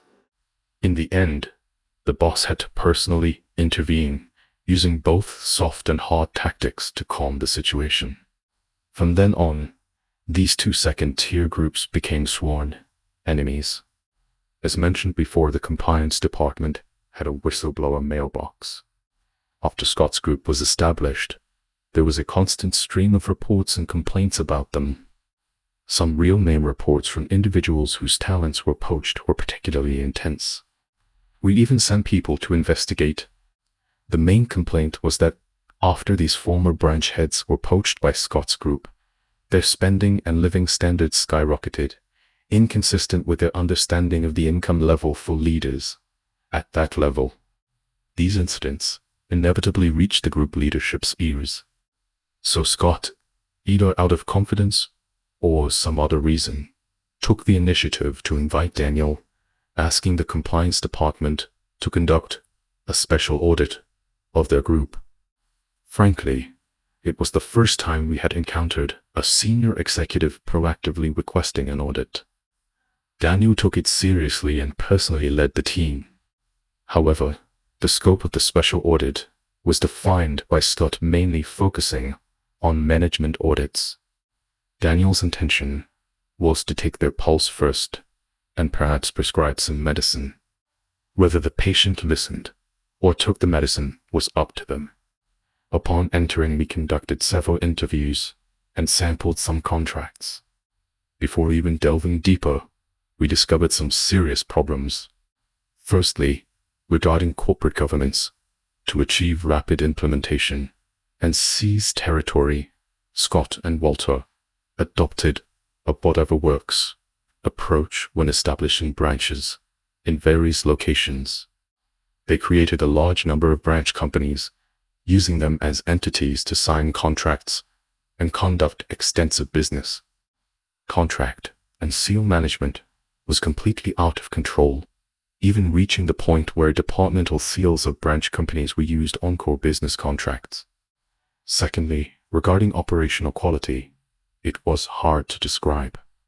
Their group's innovative business mainly focused on cross-border e-commerce, which was a booming sector at the time. They also had the boss's support for not being assessed on profit for the first 2 years. So their revenue was high, but losses also increased. We believe they were buying revenue with money, while they argued they were sacrificing some profits to seize market share. Meanwhile, their performance bonuses were directly linked to revenue, without any balancing factors, even leading to situations of incurring losses to boost revenue. Employee incomes did increase to the point where other groups complained. Thirdly, regarding personnel management, it was also unstable. Those we interviewed, who were originally from within the group, were still relatively normal, although they had become more boastful. The individuals Walter recruited externally were arrogant and spoke incoherently. I was watching the American TV series Lie to Me at the time, which focused on analyzing micro-expressions and micro-movements to determine whether someone was lying. Coupled with my understanding of psychology and physiognomy, I felt these people had secrets they weren't telling. Lastly, the boundaries of job responsibilities were blurred. For example, their cross-border e-commerce business had a characteristic business volume, and cash flow would surge at certain times. When reviewing their job descriptions and approval authorities, we found that although there were limits on single transaction fund transfers for branch heads, there were no restrictions on the number of transactions or total amount. If exploited by someone with ulterior motives, using a drip approach, it could pose significant risks. Similar issues were rampant. During our private discussions, we all felt that although Scott's group appeared to be thriving both internally and externally, they were actually weak internally. Scott was still too inexperienced, and Walter was too wild. As we were chatting, one of our interviewees, Alan, sent a message to Emily a member of our team, asking her out for coffee. Alan was recruited by Walter externally and was the head of their largest branch company. He happened to be at the group headquarters for a meeting. This person had a strong air of worldliness, and neither Daniel nor I had a good impression of him. Emily was a woman and a member we needed to protect, so Daniel arranged for Mark to accompany her. They returned shortly after. I jokingly asked if there were any significant leads. They both shook their heads. Mark said that when Alan saw me coming along, he only exchanged a few words before making an excuse to leave. I thought he was trying to hit on Emily. Another colleague, Owen, chimed in. I heard that Alan is indeed known for being inappropriate, mingling with many female colleagues. The people I interviewed all gossiped about him. Hay and I heard he recently got divorced, making him even more unrestrained. Divorced? Daniel looked up at me. She understood Daniel's sensitivity as a professional. In such a lax environment like Scott's Group, considering Alan's company's location, didn't require a fake divorce for house purchases or other reasons, and their business was about to take off. His sudden divorce made one wonder. However, this was just our speculation. Before issuing the official report, Daniel had a private conversation with Scott. He didn't tell me the specifics, but I sensed they didn't see eye to eye. He asked us to write a stern report with detailed corrective measures, saying he wanted to use this report to cure and save them. Finally, during the formal meeting, Daniel requested that this report only be accessible to Scott and a few other members of management, not to be circulated more widely. He didn't explain the reason, but I knew he was worried that if lower-level employees saw the report and discovered so many problems, they might exploit them for personal gain. After the report was submitted, the boss was delighted. On the one hand, he felt Scott was courageous enough to face their issues and had room for improvement. On the other hand, he felt the problems mentioned in the report were not major and were within an acceptable range. After all, the group structure had just been adjusted, and things needed to be done step by step. So the boss asked Scott to report on their rectification progress monthly and promoted him as a model KD within the group. Soon, heads of several other second-tier groups approached Daniel requesting us to assess their situations and conduct special audits. I led the team for the special audit of the second-tier group. Their top leader was an old acquaintance of Daniel and a veteran in the group.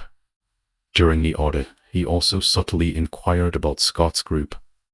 Due to professional requirements, I could only vaguely tell him that their management level wasn't on the same level as Scott's Group. Naturally, their management level was far superior to Scott's Group, but I couldn't say it explicitly. As long as the leaders were happy with what they heard, it was enough. As we were finalizing the report, I looked at the reports from other colleagues who audited other groups and realized the problems Scott's Group faced were unique to them. Each group had some innovative businesses and faced various pressures, but none were as chaotic as Scott's Group. Ultimately, it boiled down to people problems. While working on the last group's report, Daniel called us to dinner. During the meal, he expressed concern that Scott's Group might face major problems and planned to arrange another comprehensive audit at the end of the year to thoroughly investigate the situation. Who could have imagined that a week later, upon arriving at work, Daniel received a phone call that left him slumped in his chair. The call was from Scott. Ellen, the socially adept, Emily, flirting divorced, Ellen under Walter's command, had embezzled over $26 million from the company. He confessed to Walter the previous night, and they spent the entire night discussing it. In the end, they couldn't find a solution and called Scott. Scott was stunned and immediately called Daniel. The news quickly reached the group leadership, who immediately froze all accounts and approval authorities of Scott's group. The group's second-in-command personally led the team, with all department heads from the group headquarters rushing over. Unfortunately, they encountered someone who was ruthless and had planned this for a long time. Alan, taking advantage of the abundant funds at the end of the year and his control over the company's operations, finance, and other approvals, instructed sales personnel to submit specific payment requests, mixed in with normal business applications. He then used his own authority to approve these requests, and through repeated operations, transferred the funds to several designated accounts. Meanwhile, he adopted a drip approach to transfer funds from these accounts, emptied all assets under his name, and borrowed a large sum from loan sharks. Coupled with his divorce, which served as a firewall, even with the group leadership utilizing all their connections and resources, Alan took full responsibility, refusing to disclose anything. The group leadership spent nearly a month investigating, but couldn't find any solution. They had no choice but to hand the case over to the police. In the end, Alan was sentenced to 10 years in prison for suspected embezzlement of a huge amount, but not a penny was recovered. Who would have thought that this wasn't the end? As mentioned before, the group's leadership spent a month at Scott's group, thoroughly investigating the company. The focus was on finance, managed by Kevin, the finance director, and business, managed by Walter. Every day, upon arrival, the group leaders would first inquire about the progress of Alan's case, and then talk to Kevin and Walter. The so-called talks were actually reprimands. Scott basically stayed holed up in his office. After Alan's incident, the boss hadn't contacted him, and he didn't have the face to see the boss. Due to this connection to the boss, the group leaders didn't make things difficult for Scott, focusing their anger on Kevin and Walter. Since all bank accounts of Scott's group were taken over and frozen by the group, all fund transfers during that period needed approval from the group's finance director. One day, Kevin nervously approached the group's finance director, saying a bank with a good cooperative relationship needed funds for a time deposit. Kevin had already promised the bank the previous month. Previously, Kevin had the authority to issue instructions directly, and the staff below would execute. He could even earn some personal benefits from it. Now, although Kevin was sidelined, he had already made a promise to the bank. He had no choice but to bite the bullet and approach the group's finance director. The group's finance director didn't give Kevin a warm welcome. He felt that at this critical juncture, Kevin was still thinking about matters that could benefit him personally. He scolded Kevin and sent him away. Later, Kevin approached the group's finance director several times, saying the bank's demand this time was significant, and they were pressing him urgently. Not fulfilling a promise could lead to problems with future loan collaborations. However, the group's finance director remained unmoved. As a result, not long after the group's finance director received a call from a bank president he knew well, asking if he had arrived and inviting him to dinner to meet with leaders from other banks to discuss future cooperation. The group's business expansion required substantial financial support, and the group itself couldn't generate enough funds internally in a short period. So securing bank loans was the group's most important financing channel. To provide legitimate benefits for those who helped and to mitigate certain risks, the finance department worked with us to design a compensation system using consulting fees as a cover. Simply put, it was a compliant way to pay those who helped on the bank's side, essentially self-deception. Therefore, upon receiving the call from the bank, the group's finance director didn't dare to neglect it. After seeking permission from the highest-ranking leader on site, he took several people to the banquet. The next day, the group's finance director, with a grim expression, called a meeting with several group leaders on site. After the meeting, Daniel told me things might be more complicated, and that the focus now was to investigate the consulting fees handled by Kevin. According to Daniel, the group's finance director met with several bank leaders last night, including the one who requested time deposit support. After a few drinks, they went to relax together. This bank leader took the group's finance director aside for a chat. The finance director felt something was amiss.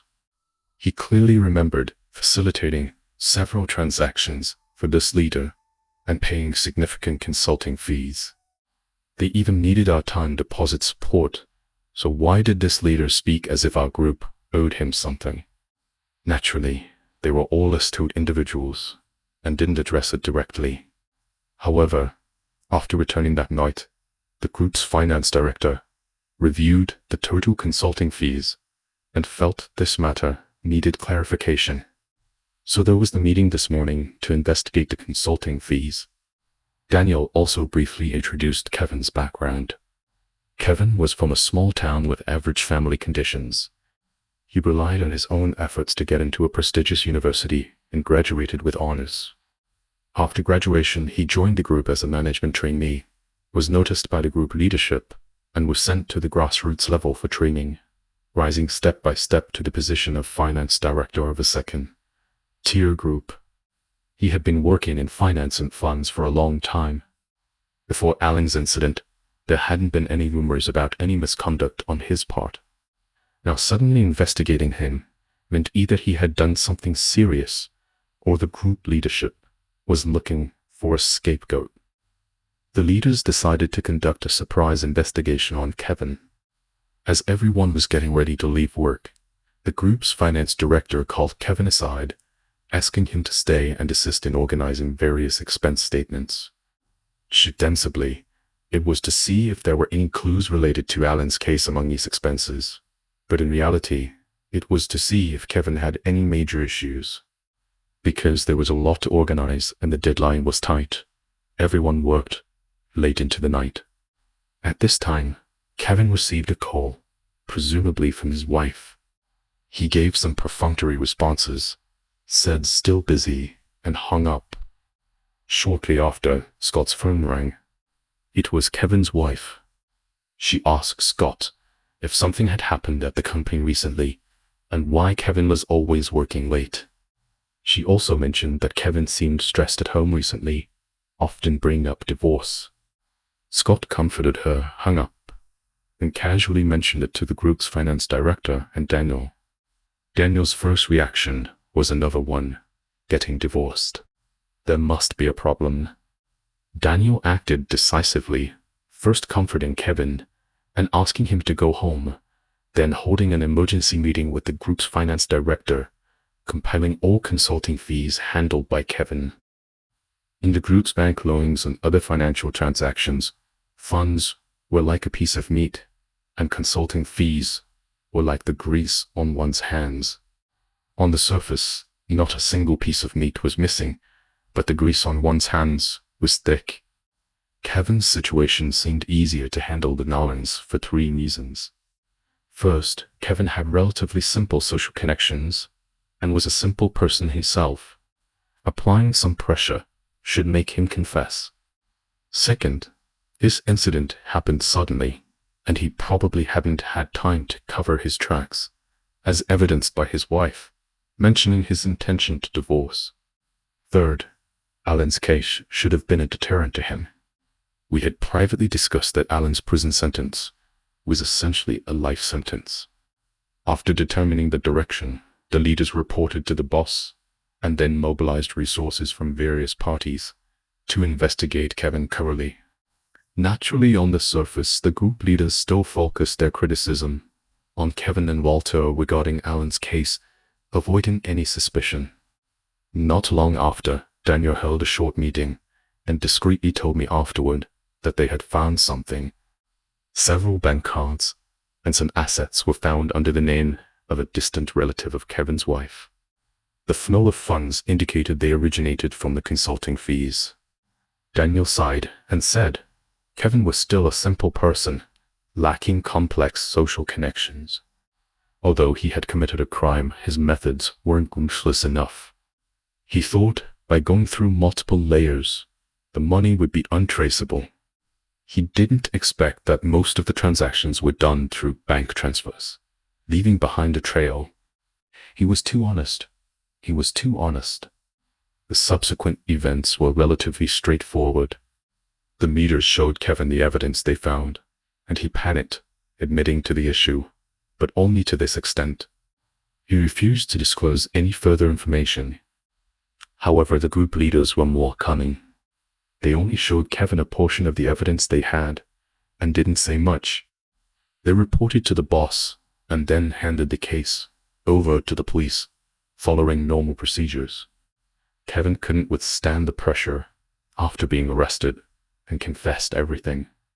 Starting from his time at the grassroots level, he had embezzled over $20 million in total, most of it distributed among various distant relatives of his wife, while a portion had been transferred elsewhere.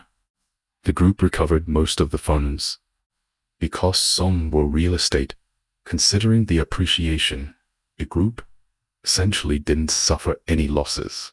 Kevin was sentenced to 5 years in prison. The group's finance director was demoted and had half a year's performance bonus deducted. Because Daniel had previously warned about the management issues in Scott's group, and the consulting fee matter was handled directly by the boss and the finance department as per the boss's request, Daniel only received a scolding from the boss and no other punishment. As for Scott and his team, after these 2 incidents, we all thought they were hopeless. It was said that Scott knelt before the boss and begged for forgiveness, while the boss smashed things in his office in anger. That time coincided with the group's mid-year meeting. That year, the group's restructuring was completed with significant performance improvements. The boss generously decided to take senior leaders and key employees on a trip to Europe. Scott, Kevin, and Walter were initially on the list. It was said that first Walter's name was crossed out, then Kevin's, and finally Scott's. However, on the day of departure, shocking news arrived. Recall that, in the 8th case, after the club's collapse, everything went smoothly for the boss, and a listed company within the group received approval for its snake, swallowing elephant, restructuring plan. Actually, the incident with Scott's group occurred while the club was still operating, and this snake, swallowing elephant, restructuring plan involved a junk shell company that the boss had forcefully given to Scott's group when it was first established. The boss's initial intention was for them to learn about capital market operations. Later, Walter pushed for this plan, packaging some intangible innovative service industry assets outside the group as high-quality assets and injecting them into the shell company. At the time, from the boss to Scott and Walter themselves, no one had any hope for this plan, considering it preparation for genuine cross-border business development and future listing. Unexpectedly, a third-rate institution managed to package the plan in a way that appealed to the AMA committee. Against all odds, the plan was approved. This news shocked everyone. Conservatively estimated the shell company's market value would increase 3 to 4 times, from just over $1 billion to $5 billion.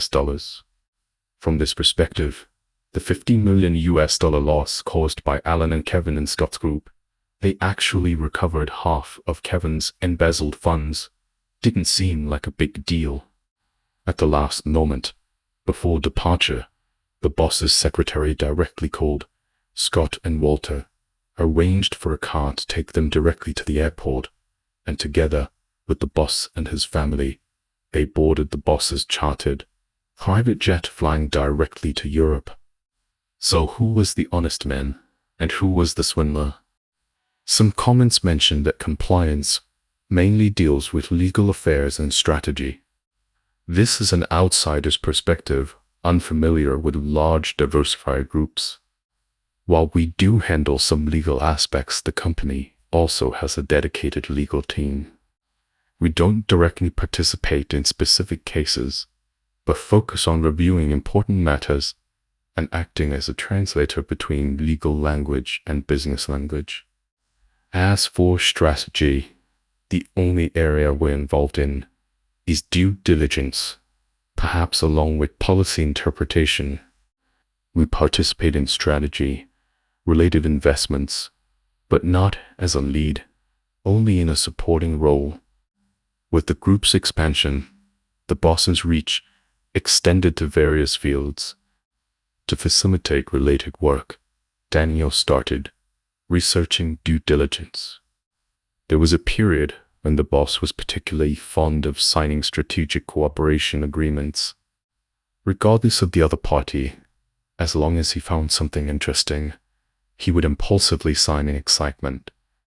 Naturally, he would also glance at the agreement text and sign only if he didn't see any major risks. However, on several occasions, subordinate enterprises approached us with strategic cooperation agreements signed by the boss, demanding cooperation, putting us in a difficult position. I remember one incident vividly. The boss met someone through an association who introduced him to a project that claimed to be able to develop the Paracel Islands. He signed a framework agreement without fully understanding the situation. As a result, when internal preparations for project implementation began, we realized there was no leverage. The other party was just an association, only responsible for coming up with concepts. The boss mobilized various connections to push the project forward, eventually finding a relevant department. The department asked us, "Do you have ships?" "No." "Do you have airplanes?" "No." "Do you have an engineering team?" We did, but no experience in offshore construction. In the end, the department, unable to refuse the boss, suggested he could take a supply ship to visit the islands and assess the situation.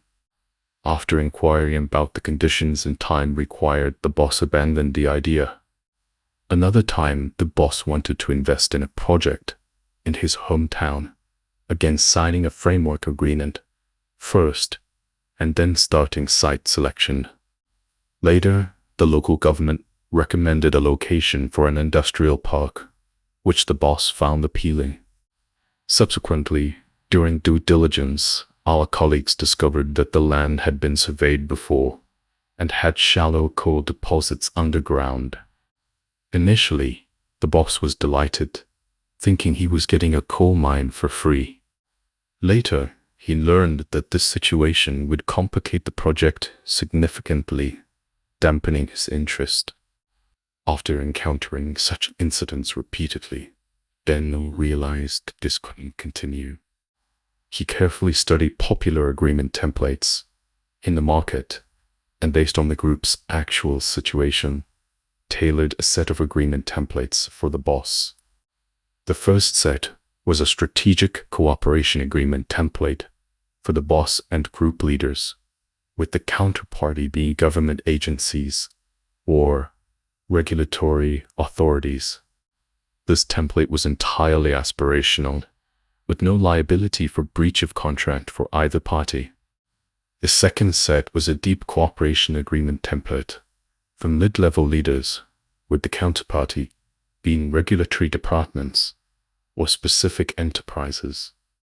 It combined aspirations and concrete actions, focusing on specific fields or matters, sometimes serving as a buffer. The third set was a dedicated contract template for the execution level, with the counterparty being independent legal entities, clearly defining rights, obligations, and liabilities for breach of contract, with commercial terms filled in on site. After finalizing these templates, Daniel gave a special report to the boss and group leaders. The boss was delighted, feeling that we had the style of a large group. He also asked us to fully participate in due diligence for the group's expansion, ensuring policy interpretation and risk identification. So all due diligence teams had members from the compliance department. Compared to traditional internal audits, due diligence was a desirable assignment. Generally, the reception conditions were good. We had exposure to new things and could identify and pre-warn about risks, facilitating subsequent work. One time I participated in a particularly interesting due diligence project. A high-star hotel and numerous ancillary assets in a certain location approached the group leadership through various connections. From the books, these assets looked promising and aligned well with the group's hotel business. So the boss happily signed a strategic cooperation agreement with the local government, instructing us to expedite the project. However, after our site investigation, we discovered that, while the assets were good, there was a hidden liability. Over 100 unrelated individuals were registered with the hotel. Upon inquiry, we learned that these individuals were all local government employees registered with the hotel for receiving salaries without working, waiting for retirement. Their intention was that, since we had signed a strategic cooperation agreement and the hotel assets were excellent, we should also take over these individuals. We reported the situation to the group leader in charge and discussed that if we truly took over these individuals, we would definitely lose money. Moreover, this matter hadn't been discussed before, and the boss certainly wouldn't agree. However, the other party was pushing us hard, and we couldn't directly refuse, as it would embarrass both the boss and the local leadership.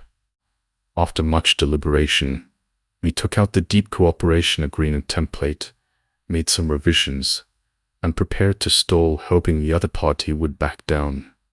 The next day, at the dinner table, the leader in charge brought up the possibility of not taking over or taking over fewer individuals. The other party insisted on a formal document to report to their superiors. Then they showed us their hospitality skills.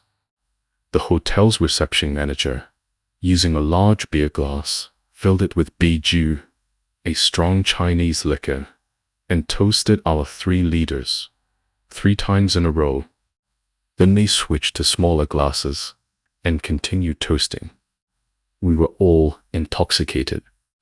When we returned to our rooms to discuss the agreement text, the leader in charge, perhaps under the influence of alcohol, directly called the boss and explained the situation. The boss was unhappy, feeling the other party wasn't being sincere, that business shouldn't be conducted this way. In the end, the boss decided we would take over a maximum of 30 individuals and reassured the leader in charge, try to negotiate. If it doesn't work out, forget it. After sending the revised second version of the deep cooperation agreement to the other party, people constantly inquired about the situation, some asking about the number of positions, some about benefits, and some about the timeline for onboarding. 2 days later, the other party responded that they were dissatisfied with our proposal of only accepting 30 individuals and demanded we take over everyone. As a concession, they were willing to adjust the price of the hotel and other assets or offer us additional benefits. At this point, we realized that if we truly took over these individuals, management would be incredibly difficult. Future collaboration with them and operating these assets would likely be troublesome. The leader in charge also hesitated, as the boss had given him the decision-making power, but he still wanted to give it one last try. So he called us for a meeting. He explained the situation and asked for our opinions. Actually, our opinions were mostly aligned. The difficulty lay in how to explain it to the boss, or how the boss would explain it to the other party's leadership. During the meeting, someone suggested carefully examining the list of over 100 individuals, looking for any clues. We opened the list, and after scrutinizing it and discussing with the HR colleague on our team, I proposed a theory based on this list. As long as we didn't outright refuse or accept everyone, the other party would face internal issues. Therefore, we could consider stalling, waiting for them to back down. Our detailed analysis of the list revealed that some individuals were approaching retirement age. They certainly wouldn't want any further complications and would prefer a smooth retirement, likely opposing the transfer to our company. Another group younger in age might hope for better benefits and a prompt onboarding, making them eager for the transfer. The remaining group, with ages in between, were likely observing and would support whichever side benefited them more. Therefore, as long as we adhered to the boss's bottom line of only accepting 30 individuals, not everyone, these individuals would likely form 3 factions, internally balancing each other. Eventually, the matter might fade away on their side.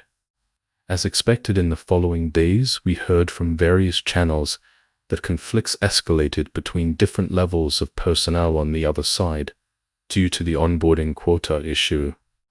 Gradually, they became less proactive in the project.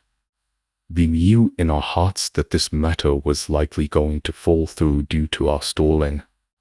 Later, the contact person from the other party rarely showed up, leaving the hotel manager to communicate with us. After several drinks, he revealed the truth. As we had anticipated, your internal situation had become a mess due to the onboarding quota issue, making further cooperation impossible. Naturally, the leadership didn't blame us. After all, the failure of the negotiation was primarily due to their internal problems. I informed Daniel about this incident. Daniel said, "The boss is responsible for dreaming big, and we're responsible for making sure he lands safely, not falling into water, fire, or a pit." Sometimes, we were also asked by the HR department to conduct training for employees at all levels. For senior leaders, it was mainly case studies on self-discipline. For mid-level and junior staff, it was primarily policy interpretation and specific case analysis. Compared to us, the HR department's work was more flexible and pragmatic, as they mainly managed people and related matters. I once had a clash with the HR system regarding employee dormitories. During an internal audit, we discovered that all companies provided employee dormitories based on their own circumstances. Company-owned dormitories within the company premises were not a major issue, but those rented in society posed significant risks. First, the invoices were often non-compliant.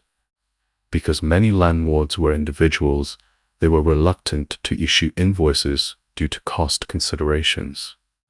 Companies, due to budget constraints, were also not motivated to demand invoices from landlords, leading to the use of other invoices as substitutes, creating a conflict. Another conflict, often overlooked by them, was that if an employee had an accident in a rented dormitory, such as a fall, although it wouldn't be classified as a work-related injury, because the dormitory was provided by the company would still bear responsibility due to its obligation to ensure safety. Therefore, the ideal situation was for the company to directly provide housing allowances, allowing employees to choose their own accommodation. However, due to cost-effectiveness and convenience, for a long time companies continued to provide dormitories. So we could only demand the HR department strengthen safety awareness, campaigns for dormitory residents, increase inspection frequency, and minimize risks as much as possible.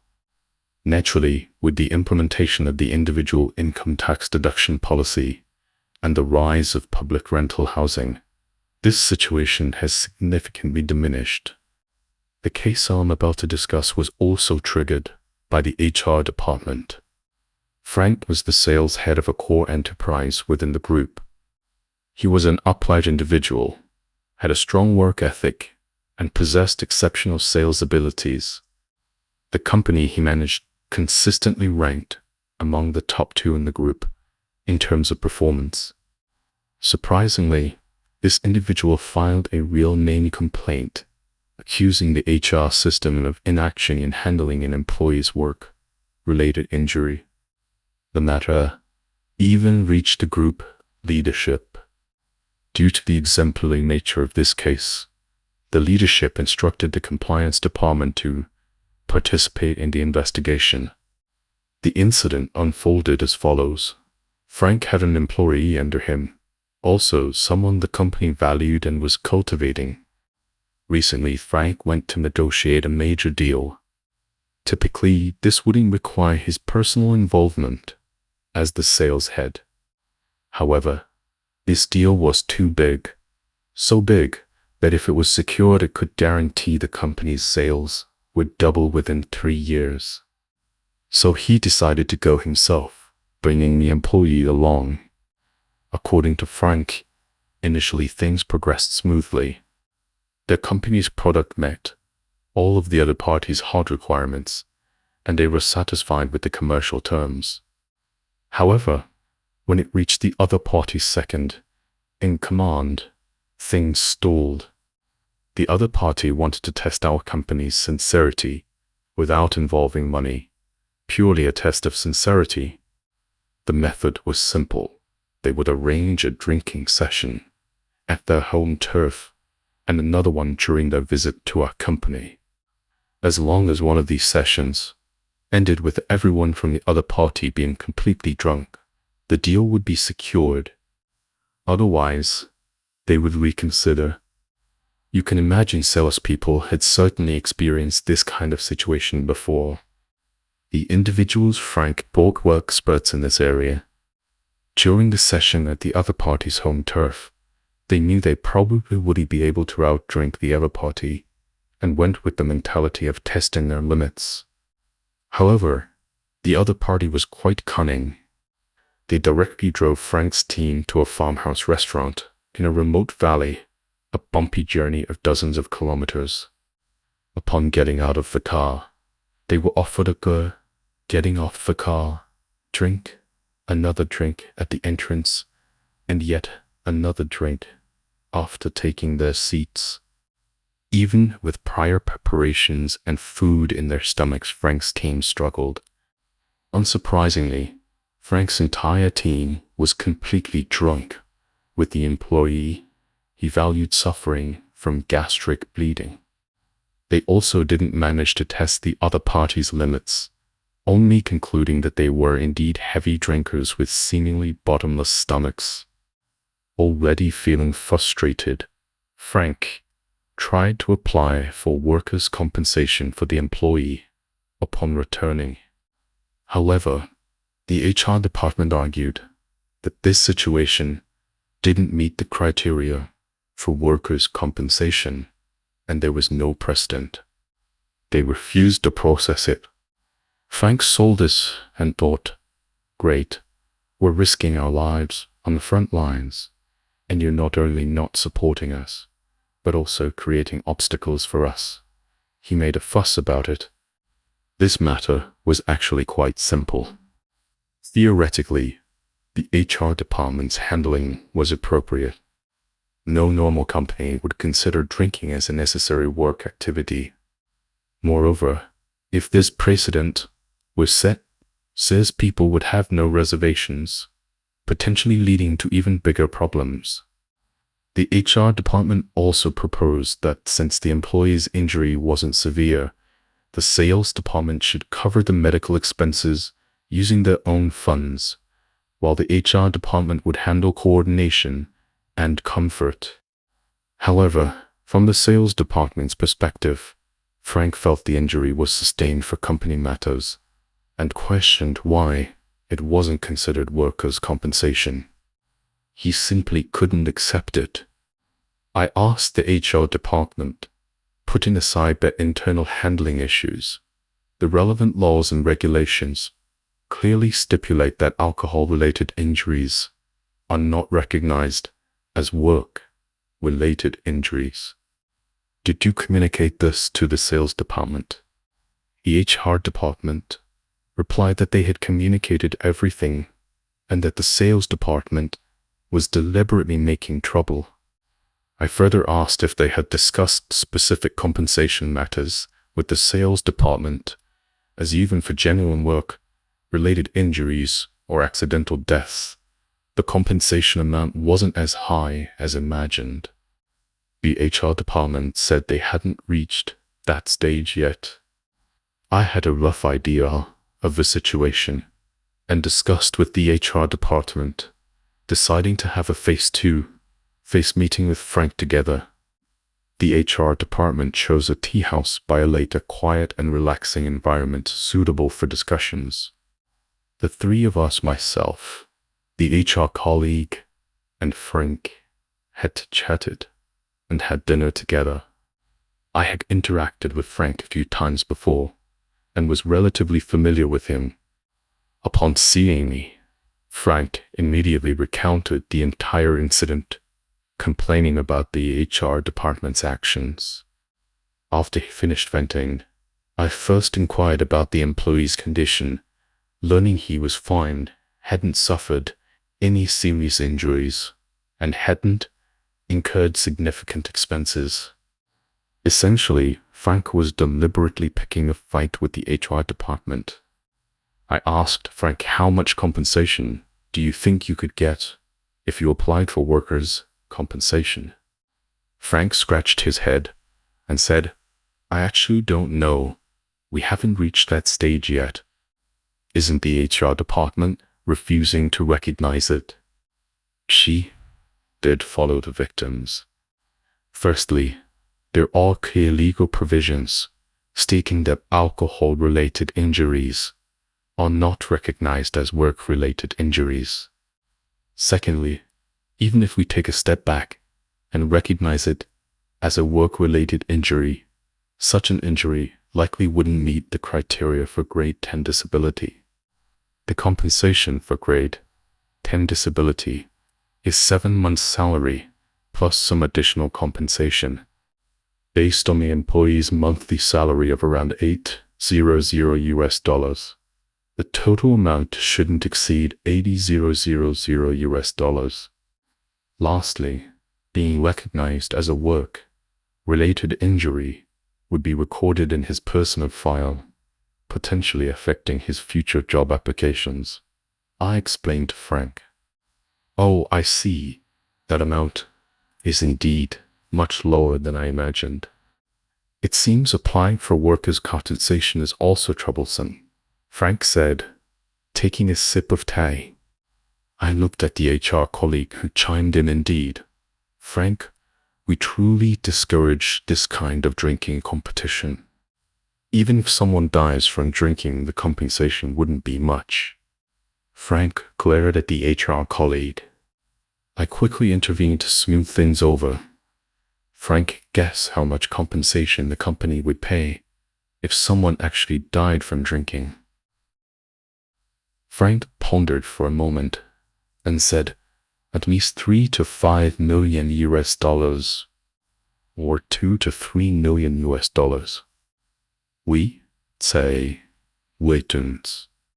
I chuckled and said to him, Frank, strictly according to legal regulations, a compensation of $600,000 to $800,000 would be considered generous. In economically developed regions, it might reach $1 million. Exceeding $2 million means either it's in a first-tier city or you're very good at making trouble. Exceeding $8 million means the regulatory authorities are putting pressure on the company. Frank was stunned speechless for a while. After a moment, he murmured, "A life is worth less than $1 million US. No way, that's too little." I explained, "According to our country's current legal provisions, that's basically the situation. Because death from drinking can't be considered a work-related injury, it can only be classified as an accident. The maximum compensation is 20 years of average disposable income, plus some additional expenses. It's truly not much. Then, the commission from this big deal I'm working on might be worth several lives," Frank said, self-deprecatingly. "Tell your guys to drink less, within their limits."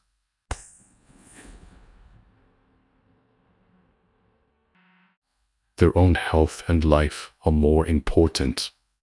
Look, $1 million US might be earned back in 5 to 6 years, with a few deals.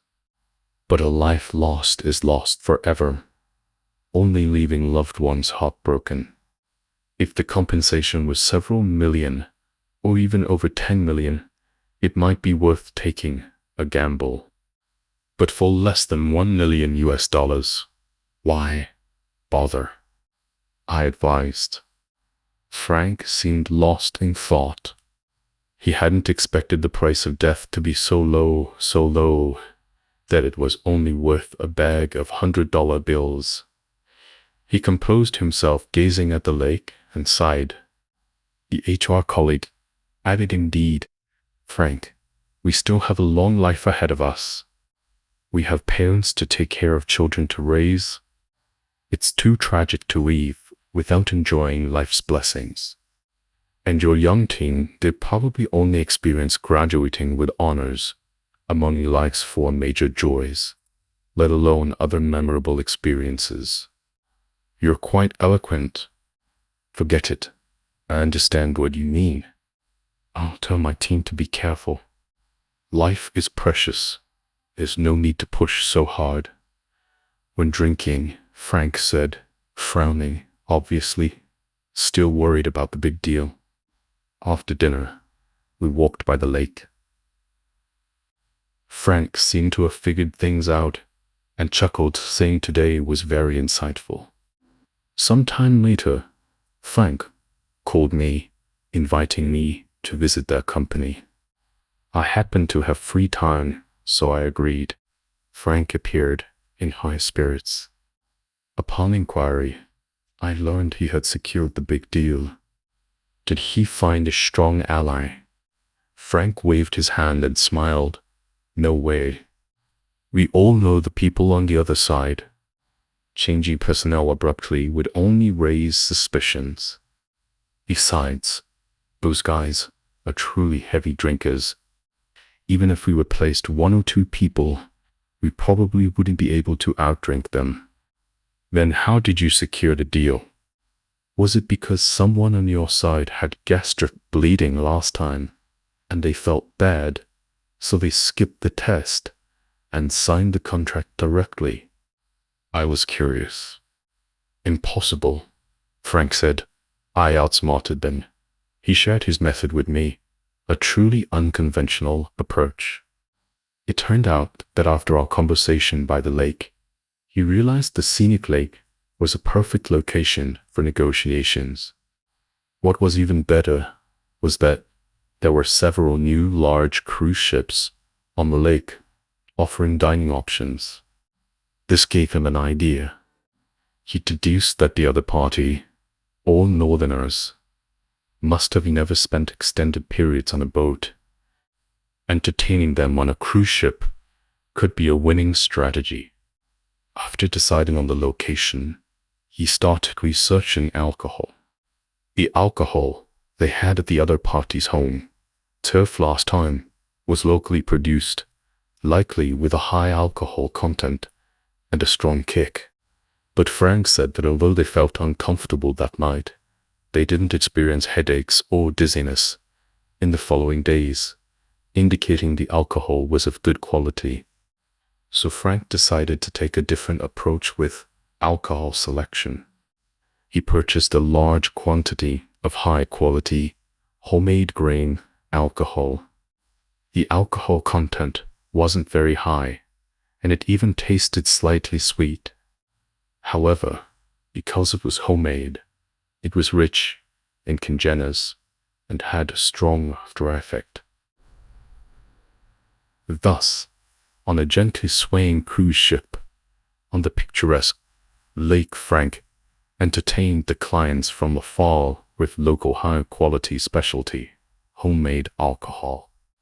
According to Frank's description, the clients felt great after boarding the ship. When they learned that the ship would sail to the center of the lake during the meal for a better experience, they praised Frank's thoughtful arrangements. When the alcohol was served, a hint of disdain flashed across their faces. After 3 rounds of drinks, they became lively and started calling each other brothers. After another 3 rounds, they mostly fell silent, silently focusing on resisting the dizziness caused by the gentle rocking of the ship. Finally, they were carried off the ship and sent back to the hotel. Naturally, some members of Frank's team also drank too much. However, because most were locals and had adapted to this type of alcohol beforehand, they were in much better shape than the other party. This was just the lunchtime reception. There was another session in the evening, Frank said. During dinner, Frank went to the hotel to pick up the clients, but none of them could stand up soberly. Frank and his team had no choice but to order noodles and porridge for them, delivering it to their rooms. They waited until the next day when the clients recovered slightly before taking them to the company. I actually wanted to arrange a nighttime cruise for them after dinner. Haha, but they couldn't even get up, Frank said with a hearty laugh. The next day at noon, the head of Frank's company hosted the clients for a proper meal. According to Frank, those guys were truly heavy drinkers, downing the good alcohol prepared by the company. Initially, Frank was worried they might experience problems. However, they confidently claimed that drinking strong alcohol after feeling dizzy and lightheaded could alleviate the symptoms. The clients kept their word and were indeed completely drunk by Frank's team. Afterward, they made some minor adjustments to the contract terms and signed the deal. The payment arrived according to the contract. I think you can include this incident in your sales training as a classic case study, I said to Frank. I'm updating the training materials. Besides this incident, I've also included what you said last time. I was deeply affected by our conversation, so I shared it with my team. Money can never be earned enough, but life is precious.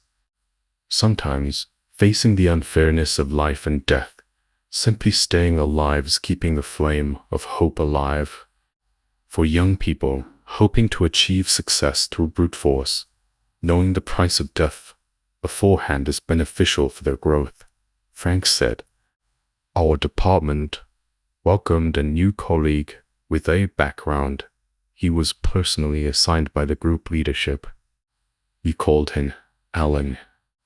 Alan was previously a finance staff member at a subsidiary company. The reason he was specifically assigned to the compliance department by the group leadership was because during a conflict with minority shareholders at that company, he managed to protect the company seal and some key documents from the chaotic scene, giving us a decisive advantage in subsequent dispute resolution. The leadership, out of consideration for his development and protection, transferred him to the group's compliance department, a suitable arrangement given his background. Initially, we thought Alan must be sharp. After all, being able to protect things and escape from a chaotic shareholder battle wasn't easy. However, After interacting with him for a while, we realized he was rather dull. As a finance professional, not only was he not sensitive to numbers, but his interpersonal skills were also lacking. The most infamous incident involved him accompanying other colleagues on a management audit. The interview checklist had a routine item: understanding whether there were any office romances in core departments like finance and business. Typically, we would use a relaxed conversation style, subtly inquiring about such situations, avoiding direct questions. The purpose of the interview was to prevent the interviewee from knowing what we wanted to know. Concealing the true purpose of the interview was standard practice. During that interview, Alan, for some unknown reason, directly asked, "Are there any cases of mutual seduction in your department?" The interviewee was stunned, and his colleague who accompanied him was also speechless. Seeing the interviewee's silence, Alan emphasized his question and slapped the table, repeating in an interrogative tone, "Are there any cases of mutual seduction in your department?" His colleague quickly tried to smooth things over, but this couldn't prevent the nickname Seduction Brother from spreading throughout the group. However, Alan excelled at inventory work. Besides being diligent and patient, he had a keen eye for detail and almost always discovered some minor issues. So some colleagues enjoyed working with him, as it meant less physical work, while others disliked partnering with him. After all, internal audits were prone to offending people. Adding a colleague with low emotional intelligence made the work even more difficult.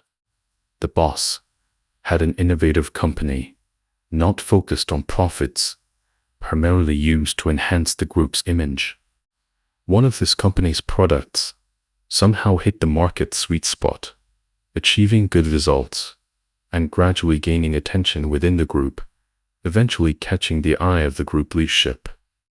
Because this company's revenue soared year after year, but its profit margins were unstable, it became a focus of attention for various departments, undergoing special audits for 2 consecutive years.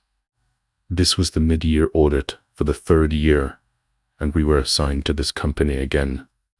Because previous audits hadn't revealed any major issues, and the company's unstable profitability was closely related to market conditions, product characteristics, and other factors, this audit seemed more like a formality.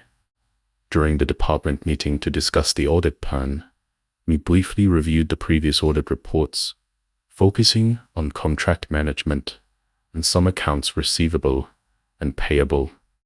Because this company's business was relatively simple, it was decided that Daniel and I would handle the mid-year audits for other companies, providing an opportunity for Mark to lead the team, with Alan accompanying him. Every day, during Mark's work progress reports, we would ask him if Seduction Brother Alan had produced any more golden phrases.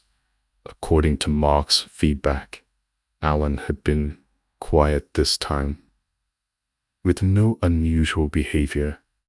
On the 3rd day of the audit, Mark reported a new situation. He found an unpaid rebate of over $100,000 in the accounts owed to Morgan, their top performing distributor. He reviewed the contract and found it odd. The contract between their company and Morgan was signed annually, but each time Morgan would issue an authorization letter almost simultaneously, authorizing a third-party company to handle payments and other operations. Because the authorization letter only authorized payments without specifying the handling of rebates and other funds, the finance department recorded all rebates under Morgan's name, according to the main contract. This situation had been mentioned in previous audit reports. At the time, We interviewed the person in charge of contracts in the sales department. According to their feedback, our company required Morgan to pay up front, but Morgan, as a company preparing for an IPO, had strict fund management. They were concerned that large prepayments before the IPO might pose operational risks, so they authorized a third-party company to handle the payments. We accepted this explanation at the time, as this kind of bending the rules practice was common in business departments. The person in charge on the other side might have done it for company or personal reasons. Moreover, our company's product, pricing, and market share hadn't been significantly affected. The sales rebate had a tiered structure with a maximum of 8, but in reality, previous partners could only get up to 2. Morgan's performance in the past 2 years wasn't good, and their rebates weren't substantial. So previous audit reports only raised audit opinions, requesting the company to rectify the contract and mitigate risks. However, this time, it seemed the entire industry had been performing well in the past year, with Morgan's sales being very optimistic. The accumulated rebates were also significant. If not handled promptly and properly, our company would face tax risks. Moreover, the non-standard contract signing and authorization could lead to many problems in the future. Therefore, we requested the finance and business departments to coordinate and resolve this matter quickly. Mark assigned this task to Alan.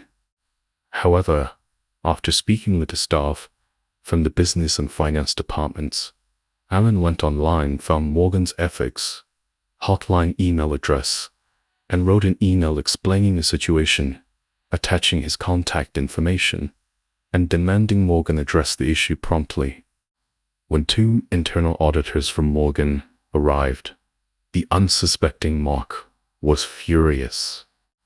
However, since they were already there, he couldn't lose his temper and had to sit down and listen to what they had to say. After some pleasantries, the 2 auditors from Morgan presented the email written by Alan and briefly understood the situation. Both sides were shocked. Based on Morgan's accounting data, our company had no sales records with them, and they couldn't verify the authenticity of the authorization letter. In other words, he might not have had any business transactions at all. This was a serious matter, and both sides reported to their superiors. After communication, they decided to conduct a joint investigation. Daniel assigned me to lead the team and communicate with Morgan. He judged that Morgan's losses were significant, considering the discounted price offered by our company to Morgan due to their industry status, plus the product sales margin. The losses amounted to millions of US dollars, essentially meaning the entire sum had been swallowed by the third-party company. Morgan might escalate the matter, so his instructions were to primarily follow Morgan's lead, with our company playing a supporting role. We internally reviewed the relevant materials again and realized it was difficult to reconstruct the truth with only the information we had. Both sides needed to prepare their materials to identify the root cause. When Morgan's auditors arrived at our company, they first presented several documents. The most important ones were a copy of the contract kept by Morgan and a record of their company's seal usage. Through comparison, we discovered that the contract was our company's standard contract, but the authorization letter provided by their representative had no internal approval or seal usage records. The third-party company also had no equity relationship or business dealings with Morgan. They also informed us that they were already preparing internally and would report the case to the police and arrest the involved individuals immediately, if confirmed. I asked Mark and Alan to continue comparing materials, while I went to report to Daniel and our company's head. Daniel and I both concluded that this was likely a case of collusion between individuals from both sides, constituting contract fraud. Our company's head also expressed support for our work, pledging full cooperation in the investigation. At this moment, Mark and Alan came to me, having found some clues. Based on their communication and comparison with Morgan's auditors, they discovered that while Morgan's contract was our standard contract, the section on product pricing had been tampered with. All product prices were increased by 15, far exceeding the agreed-upon price between our company and Morgan, and even higher than the average price for other distributors in the market. Then, according to the back-end data provided by Morgan's auditors, they found that our company's products were indeed sold by Morgan, with a significant sales volume. However, the supplier was a company with no business dealings with us. This gradually clarified the overall picture. The authorization letter from Morgan and the contracts between both parties were likely forged. The authorization letter was fake, and the seals on our company's and Morgan's contracts were probably fake as well. This group of individuals, leveraging Morgan's industry status, obtained our company's discounted product prices through a forged authorization letter. Then the third-party company, through a shell company, supplied Morgan with products at a price lower than the direct contract price between Morgan and our company, using products priced close to the market value, earning profits from the price difference. We understood the modus operandi, but there was still a key point missing. What was the role of our company's employee in this scheme? Was he the mastermind or an accomplice? Was it even possible he was unaware? We reported the situation to Daniel and the company head. They believed that based solely on our speculation, it was difficult to draw a conclusion. We could leverage Morgan's efforts, as their representative clearly had significant suspicion. As expected, after Morgan's auditors reported the situation, the company immediately gathered evidence and reported the case to the police. During the arrest of their representative, they unexpectedly found a complete set of forged Morgan seals on him. The arrest was made in the morning, and by the afternoon, the representative had confessed, implicating our company's representative as well. In the evening, the police searched our company representative's home and found a set of forged company seals, confirming the involvement of individuals from both sides. They also discovered that these two individuals were conspiring to use a similar method to embezzle the remaining portion of sales rebates that they couldn't previously access due to an oversight. Moreover, their possession of forged seals suggested an intention to further expand their scheme. Even more surprisingly, a senior executive from Morgan was also involved. However, because the company was in a sensitive pre-IPO period, they didn't handle the matter publicly, only dismissing him. Ultimately, our company's representative was sentenced to 3 years in prison, and Morgan's representative was sentenced to 5 years in prison. Seduction brother Alan was also poached by Morgan with a high salary because of his email. Seduction brother Alan could be considered a classic example of low emotional intelligence, but he was lucky. This case, as long as both sides bypassed their representatives and sat down to carefully verify the materials, could be considered watertight. As for the perpetrators, they simply got too greedy and ended up in prison. As mentioned before, our group had zero tolerance for office romances. We investigated and assessed office romance situations during every audit. In the past, our management of office romances was relatively lax. However, after several incidents, the leadership unanimously agreed that such situations were prone to problems and had serious consequences. So it became explicitly prohibited. The incident that prompted the boss to make this decision was as follows. The group had a property management company that had always held a relatively low status, mainly responsible for property management within the group. However, with the group's increasingly diversified business development, the boss acquired more and more properties and began to gradually develop the value of existing properties.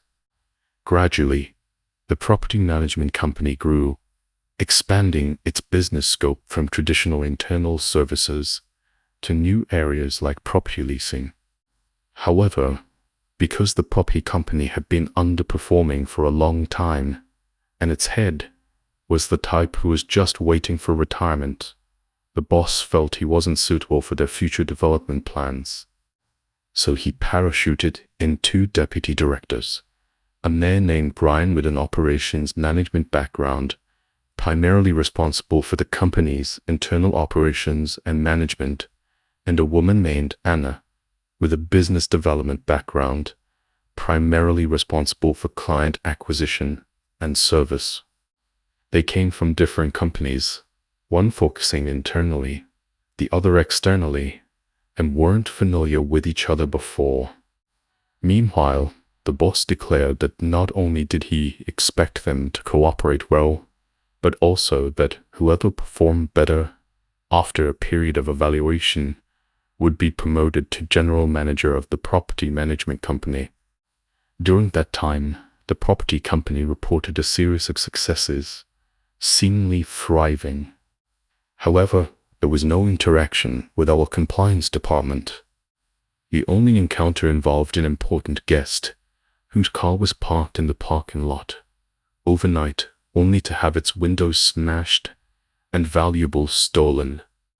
After the incident, Brian, the deputy director of the property company, reported the case to the police and also sought our assistance. Later, after investigation, the police arrested the suspect, confirming he was a habitual offender. Meanwhile, our internal investigation also found that all of the property company's actions were compliant, including security patrols, alarm handling, and other aspects. They had followed the procedures outlined in the work manual. The occurrence of this incident was simply bad luck and had nothing to do with the property company's internal management. We essentially cleared their name. After some time, with the property company operating smoothly, the boss transferred the original general manager to another department, giving him an idle position, and promoted Brian to acting general manager. Anna, the other deputy director, was promoted to acting executive deputy director. The property company was finally on track. One evening, we were working late handling another case. Due to the tight deadline and heavy workload, we were prepared to work through the night. I wanted to clear my head, and while waiting for takeout, opened the company's whistleblower mailbox, browsing for new emails and taking a break. As mentioned before, the company had a whistleblower mailbox to facilitate employees providing information. The mailbox often received nonsensical emails. Naturally, there were also useful leads. When the emails accumulated to a certain extent, I would occasionally go through them, finding it surprisingly relaxing. For example, some people wrote whistleblowing emails in classical Chinese. Some wrote about their personal experiences and emotions. Some simply vented their anger through emails. Some even wrote poems praising their leaders. And some sent empty emails to test if the mailbox was real. As I was enjoying these emails, the mailbox page refreshed, and a notification popped up in the lower right corner, indicating a new email. Who would be so bored at this late hour? Probably another funny email. I glanced at it and instantly snapped out of my relaxed state. The email subject line boldly stated 3 words: whistleblowing report. I then looked at the sender. It was a real main report using the company intranet email address, and the sender was Brian, the newly appointed general manager of the property company. I clicked on the email and saw only 2 lines, essentially saying, "Dear Group Compliance Department Leader, I would like to report my subordinate, Executive Deputy Director, Anna, for serious violation of company rules and regulations. Detailed content is in the attachment." This was truly strange. In my years of working in compliance, I had never encountered a superior reporting a subordinate.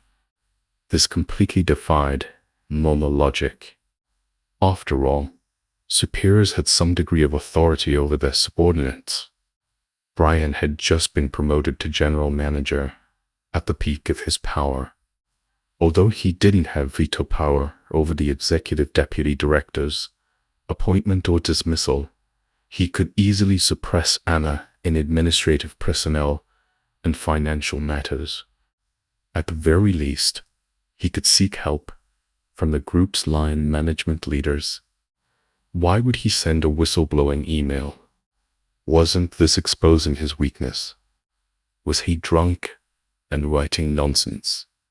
Filled with questions, I moved my cursor over the attachment.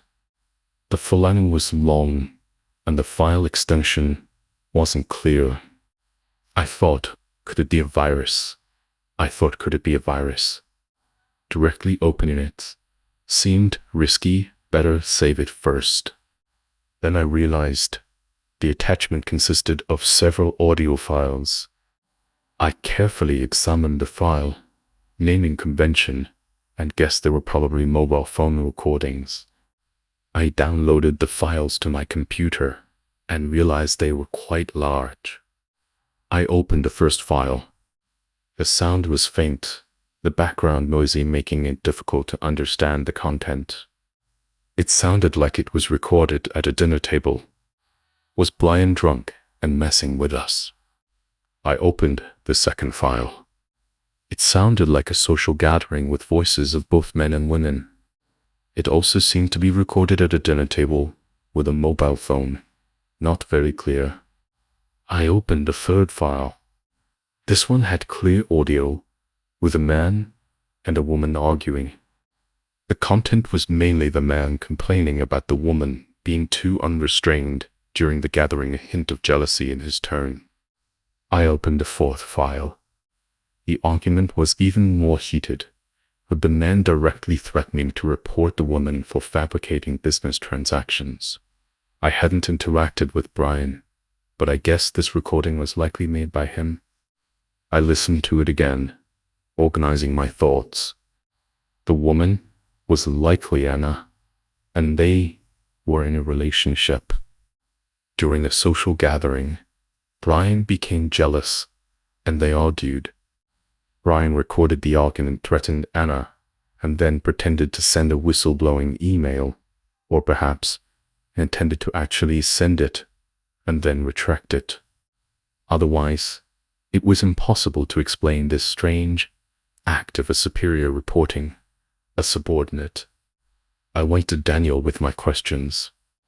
After listening to my analysis, Daniel recognized the man's voice in the recording as Brian, the newly appointed general manager of the property company.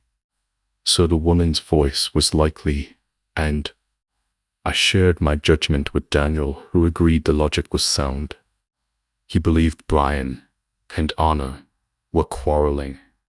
Brian thought it was late, and no one in the compliance department would be checking emails, so he wanted to scare Anna with an email, and then retract it after she backed down. However, he didn't expect us to be working through the night and actually see the email, even opening the attachment.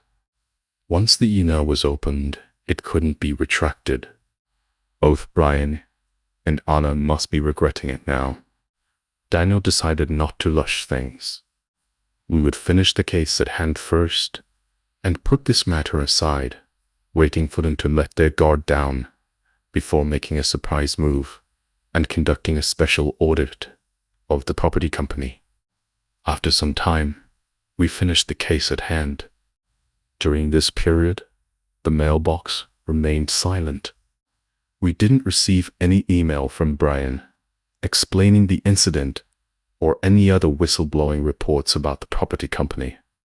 Daniel felt the timing was right and decided to send me to lead the team conducting a surprise audit of the property company. While waiting for authorization from the group's managing leader, Daniel and I analyzed the relevant information about the property company, identifying several key areas to focus on. We entered unexpectedly, and I first went to speak with Brian, the general manager of the property company, while other colleagues went to interview relevant personnel and requested them to prepare materials according to the list. Brian didn't appear flustered. He explained the circumstances surrounding the email, aligning with our previous speculation. He said, as a married man, he had an affair with Anna, who claimed to be single. During a social gathering, he saw Anna being too unrestrained, got jealous, and wanted to scare her. So in front of her, he pretended to send a whistleblowing email, intending to retract it after she'd back down. To his surprise, we opened the email, and it couldn't be retracted. Afterward, they had a big fight and broke up. According to Brian, it was Anna who pursued him first, inviting him to movies and concerts, even taking drinks for him during social gatherings. He just ended up with her, without much thought. For such gossip, our compliance department simply enjoyed the drama and focused on the core issues. We would at most mention it in the report. Therefore, we focused on Anna's alleged fabrication and violation of company regulations, as claimed by Brian. Brian thought for a moment and said he did suspect a few business deals handled by Anna were problematic, but lacked concrete evidence. He then told us about those deals. On the one hand, I was worried this was a trap they had devised together. On the other hand, I was truly disgusted by the inappropriate relationship. So I decided to conclude this case quickly and personally investigate those deals. Other colleagues returned to report their interview findings, with nothing significant discovered. Because Anna was the target of the report, we didn't interview her without concrete evidence. However, based on the information gathered by our colleagues, Anna was indeed a relatively open person and very assertive within the company, especially since everyone knew about her relationship with Brian. I carefully examined the deals Brian suspected and felt a headache come on. These deals involved venue leasing, where external companies rented space in our company's properties for business operations. Frankly, I wasn't familiar with this type of business. So, I consulted a friend who worked in the commercial real estate industry. He told me this type of business had 3 doors. The first door was the apparent agreement terms, with the key being the monthly rent per square meter, known in the industry as rent yield. Generally, there was a standard range for rent based on location. I reviewed relevant materials and compared them. The apparent rent standards in these deals compared to the standard for the area within the industry were all within a reasonable range. So, there likely wouldn't be any easily verifiable issues in this area. The second door involved the rent-free period and various management fees derived from rent and other indicators. Management fees had standards and were relatively easy to verify. The key was the rent-free period, which was the period during which the client didn't have to pay rent. For does your daddy like? This period could be extended under the guise of renovation, or by offering concessions to attract high-value clients such as well-known brands and chain stores.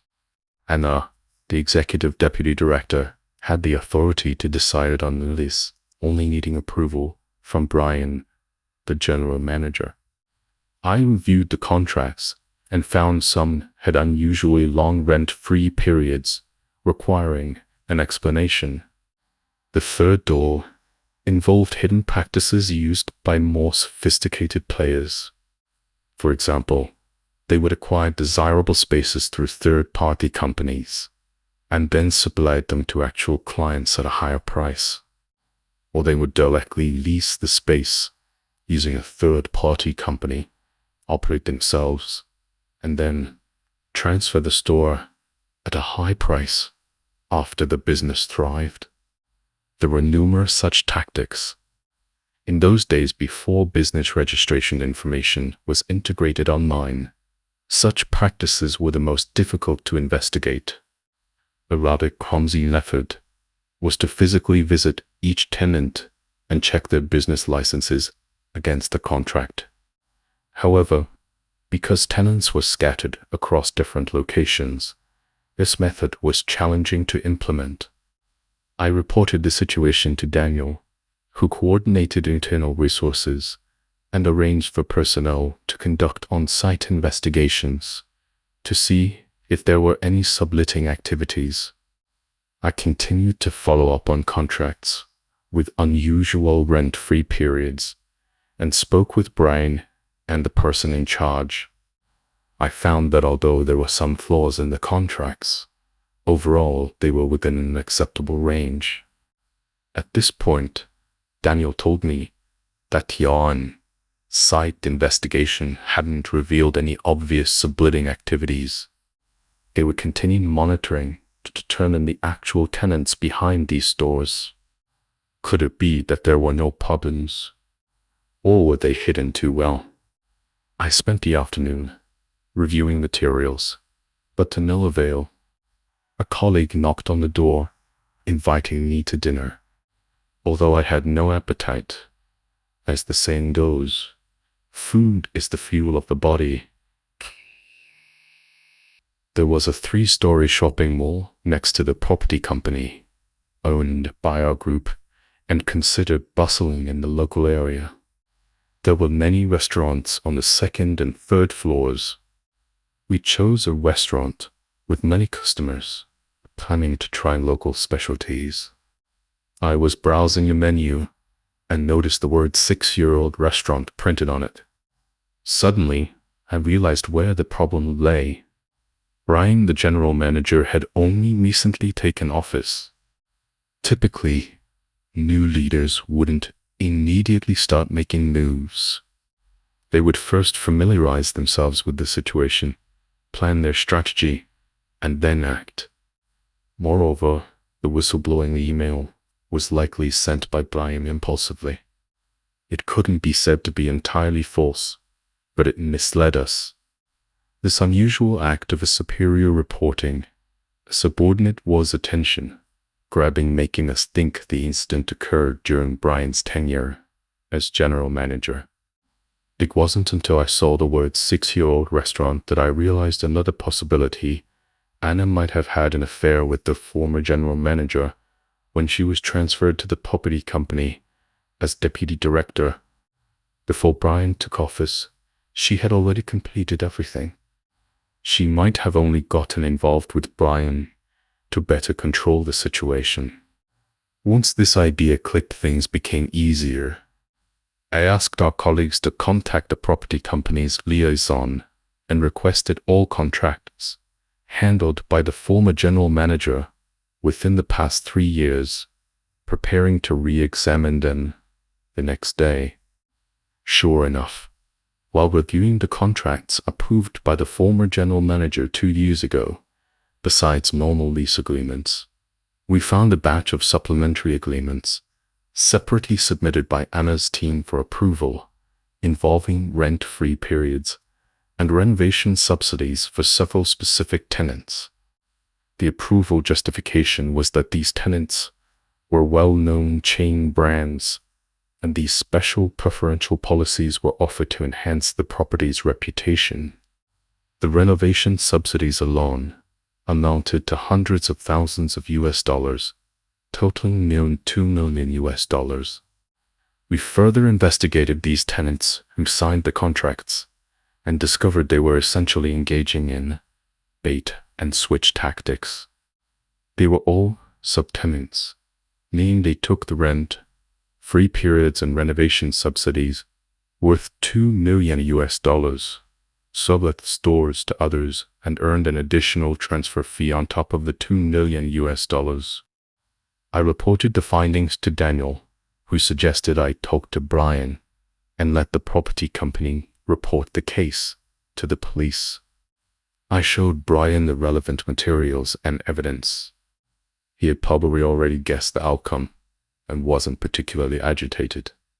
He suggested we talk to Anna first and then decide whether to report it. After talking to Anna, we confirmed our speculation. She had indeed had an inappropriate relationship with the former general manager and exploited his complacent attitude, persuading him to sign several supplementary agreements. However, Anna also implied she had external backing. Those tenants were her partners, and she was willing to return a portion of the money, hoping the group would drop the matter. This was beyond my authority, so I reported it to Daniel. He also couldn't make the decision and had to report the entire situation to the boss. The boss was furious upon learning that the property company's management's inappropriate relationship had resulted in substantial losses for the company. He instructed firstly the matter should be handled swiftly, with a police report filed and all efforts made to recover the losses. If there were any other issues, they could be addressed later. Secondly, this incident, along with previous similar incidents, should be compiled as negative case studies and presented throughout the group, enforcing a complete ban on office romances. Ultimately, the former general manager's reputation was tarnished, and he was fired by the company. Brian, the current general manager, was demoted to a junior position and later left the company. As for Anna, until her sentencing, her alleged external backing never materialized. Office roses should be admired from afar. Approach with caution, they might have thorns. The group's business became increasingly diversified, with technological advancements, leveraging systems and digital tools made investigations much easier. Once during an internal audit of a company within the group, which primarily dealt with fast-moving consumer goods, we found that most of their transactions were supported by systems, and they also had their own direct sales platform. Auditing this type of company was a major headache before the advent of systems. With systems, it became much. We only needed to extract key data, compare them, and then conduct some spot checks to uncover problems. This time, my colleague, as usual, produced the audit report. I had some free time and decided to extract some data for comparison analysis, just to pass the time. After all, there was a vast amount of data from various dimensions, and it was impossible to go through all of it. Generally, we would only analyze important data prone to problems. While examining the company's direct sales platform data, I noticed several products with frequent price and transaction data changes occurring in the middle of the night. Initially, I thought it was due to e-commerce platform promotions. However, after scrutinizing the data, I found these were special policy prices approved by the platform's supervisor, used with unusual frequency. I extracted more detailed data and discovered that the platform's prices were manually modified by the supervisor. The modification times were all between 2 and 3 a.m., and almost immediately after the price modification, a transaction occurred. This clearly indicated a problem with the supervisor. After further investigation, we found that he first privately contacted the buyer, agreed on the price and time, and then using his authority, modified the product price. The buyer would directly place an order on the direct sales platform with a price difference of around 20 each time. Within his authority, the single transaction amount wasn't large, only a few $100s. She did follow the victims. Within his authority, the single transaction amount wasn't large, only a few $100 less than $1,000 US, but the frequency was high, occurring for most of the month, accumulating considerable profits for him. After narrowly avoiding a major oversight, I started thinking, because the system had a large amount of data, this kind of price modification and transaction data was inconspicuous among the vast data. Conventional restriction and query methods were also ineffective against this tactic. Then I thought, no matter how intelligent a system is, rules need to be established beforehand. For example, the company could implement policies to limit the frequency and the magnitude of price adjustments for this position, along with other online and offline checks and balances. A similar incident occurred at a hotel owned by the group. This hotel was located in a famous tourist city, in a prime location, on the route connecting several popular attractions with booming business. Typically, the revenue ratio between rooms and food beverage for tourist hotels was around 7:3 or 8:2, meaning room revenue was the major contributor. However, due to this hotel's special location, many passing tourists chose to dine and rest there. The restaurant business with tour groups was also excellent, making the restaurant a local tourist attraction. Their food beverage revenue exceeded room revenue. Conducting a management audit at this kind of hotel was a desirable assignment. Firstly, the business of tourist hotels was relatively straightforward. Large-scale income, such as room revenue and food beverage revenue, was relatively stable due to a steady stream of guests. The prices were agreed upon through long-term contracts, and the hotel's various operating systems were also mature. Relatively speaking, there were fewer tricks, and we had seen most of the common ones. Secondly, the project location was a tourist area, allowing us to relax and enjoy the city after completing the audit work. It was a nice perk. However, during this audit, we actually uncovered a major issue. This hotel was built according to 4-star standards, with high overall quality. They also provided employee dormitories with decent conditions, making it popular among younger staff. Young people tend to have higher spending on dating, socializing, drinking, and other activities. Coupled with the high cost of living in the tourist city, the financial pressure was considerable. In this situation, some individuals strive to improve themselves and control their desires. Some continue to live in the moment, spending money without much thought, while others find ways to make money. Coincidentally, a sales staff member and a kitchen staff member at the hotel, after a period of observation analysis, in-depth discussions, and careful consideration, discovered a way to make money. This method was closely related to their job responsibilities. After uncovering it, we were all astonished, because the sales staff member knew the patterns and habits of tourists dining at the hotel restaurant.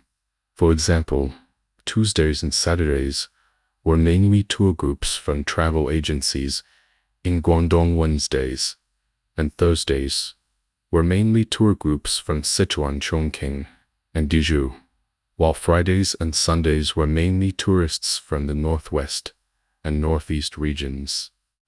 They meticulously recorded and tested these patterns, generating big data. Because the restaurant offered several fixed main dishes for tour group guests, mainly garlic prawns, local specialty chicken, and stir-fried clams. These dishes were easy to prepare in large quantities, and their flavors were easily adjusted. So based on their big data, they tampered with the ingredients for these dishes. For example, tourists from southern regions like Guangdong and Fujian were more particular about the freshness of ingredients and preferred lighter flavors, so they didn't dare to tamper too much, mostly just cutting corners and using fewer ingredients. For tourists from Sichuan, Chongqing, Hunan, Hebei, and other regions who preferred stronger flavors, they used stale ingredients instead of fresh ones, then used more seasoning to mask the staleness. For tourists from the northwest and northeast who weren't as demanding about ingredient quality, they used smaller dead shrimp instead of larger live shrimp, and smaller dead clams instead of larger live clams, lowering the quality but increasing the quantity. Later, their operation expanded, involving the chefs and purchasing staff. Subsequent calculations showed that for the 3 high-selling dishes of garlic prawns, stir-fried clams, and specialty chicken alone, they had embezzled nearly $1 million over several years using this method. Typically, this kind of case was difficult to uncover. Firstly, the accounting wouldn't reveal any problems because they would only provide normal purchase invoices. After continuous training and warnings based on previous cases, the method of finding clues from original documents was largely ineffective. Secondly, on-site spot checks were also impractical because these ingredients had a high consumption rate, with deliveries every 2 to 3 days and almost no leftovers, making it impossible to trace previous batches. This meant that even if we were lucky enough to find a batch of problematic ingredients, they would immediately switch to normal ingredients for the next batch, making it difficult to gather solid evidence. Moreover, we usually notified the auditor unit in advance for audit work. Therefore, with the other party prepared, it was difficult to uncover any major issues. So, how was this case uncovered? I changed my thinking. I had conducted many hotel audits in the past. From an internal compliance perspective, routine hotel audits no longer posed a challenge for me, and hotels knew how to handle them. But what if we viewed it from the perspective of a customer, from an external viewpoint? We could easily discover some problems because the sample size was large enough, the time span long enough, and we can leverage various information technology tools.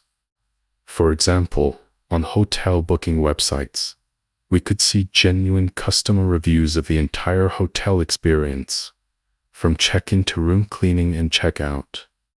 Before entering, I would focus on negative reviews, looking for any valuable information.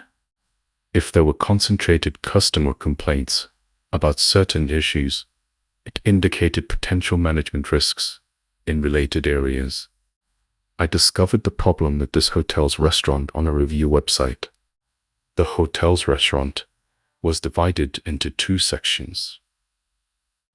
One was a buffet restaurant, a separate Western restaurant, mainly serving individual guests and business travelers.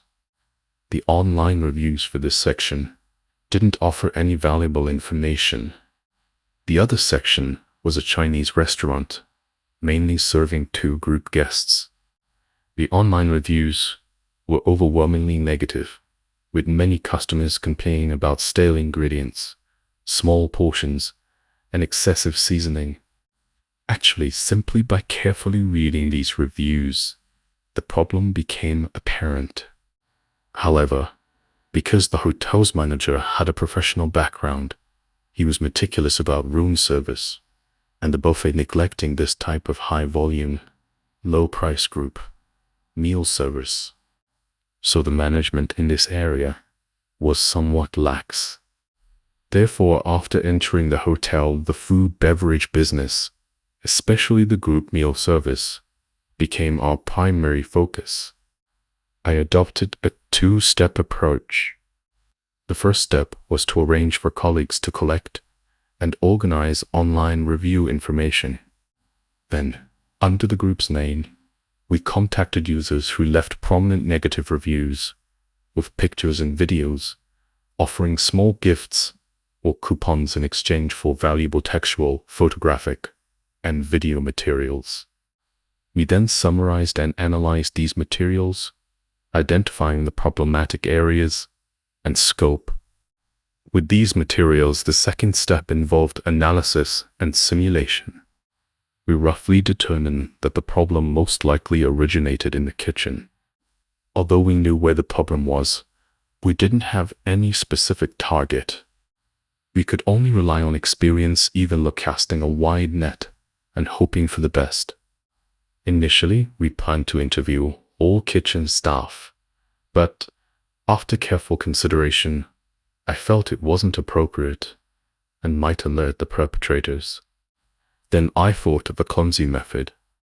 Because the group had invested heavily in hotels, we approached the hotel's security department and requested a layout map of security cameras in the kitchen and other key areas. I discovered several cameras could capture the kitchen's interior and the ingredient handover process. Moreover, thanks to the group's mandatory requirement, these cameras had a recording retention period of 60 days.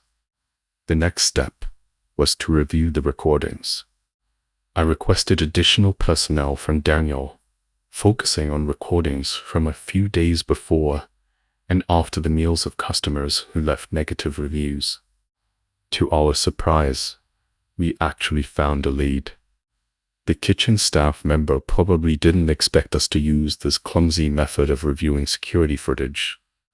Or perhaps, because he had been doing this for a long time, he had become complacent, completely unaware of the camera angles and the recording retention period.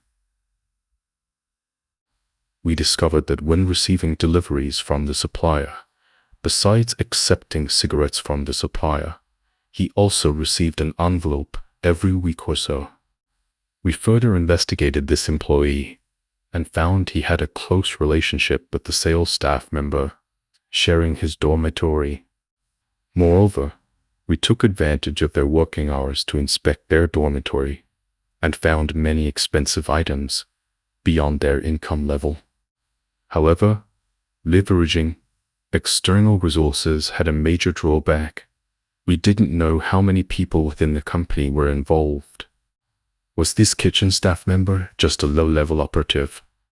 Were there others above him? If so, at what level?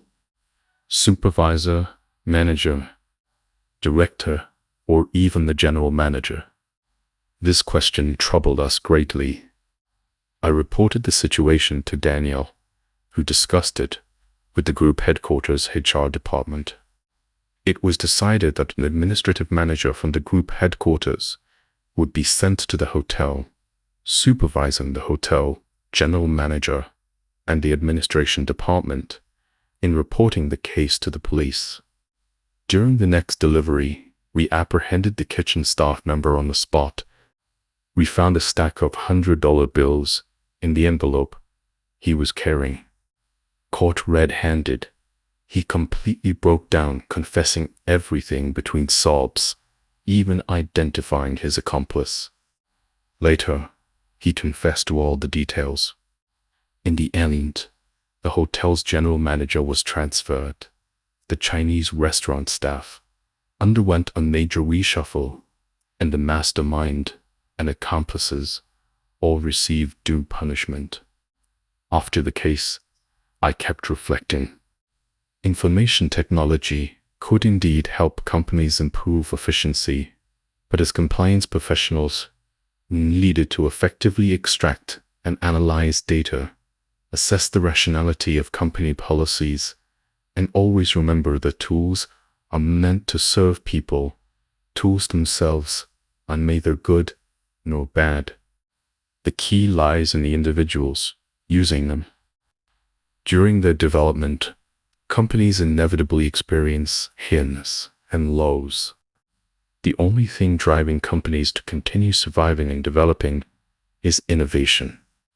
There was a period when, due to industry, market, and other external factors, the group's development stagnated.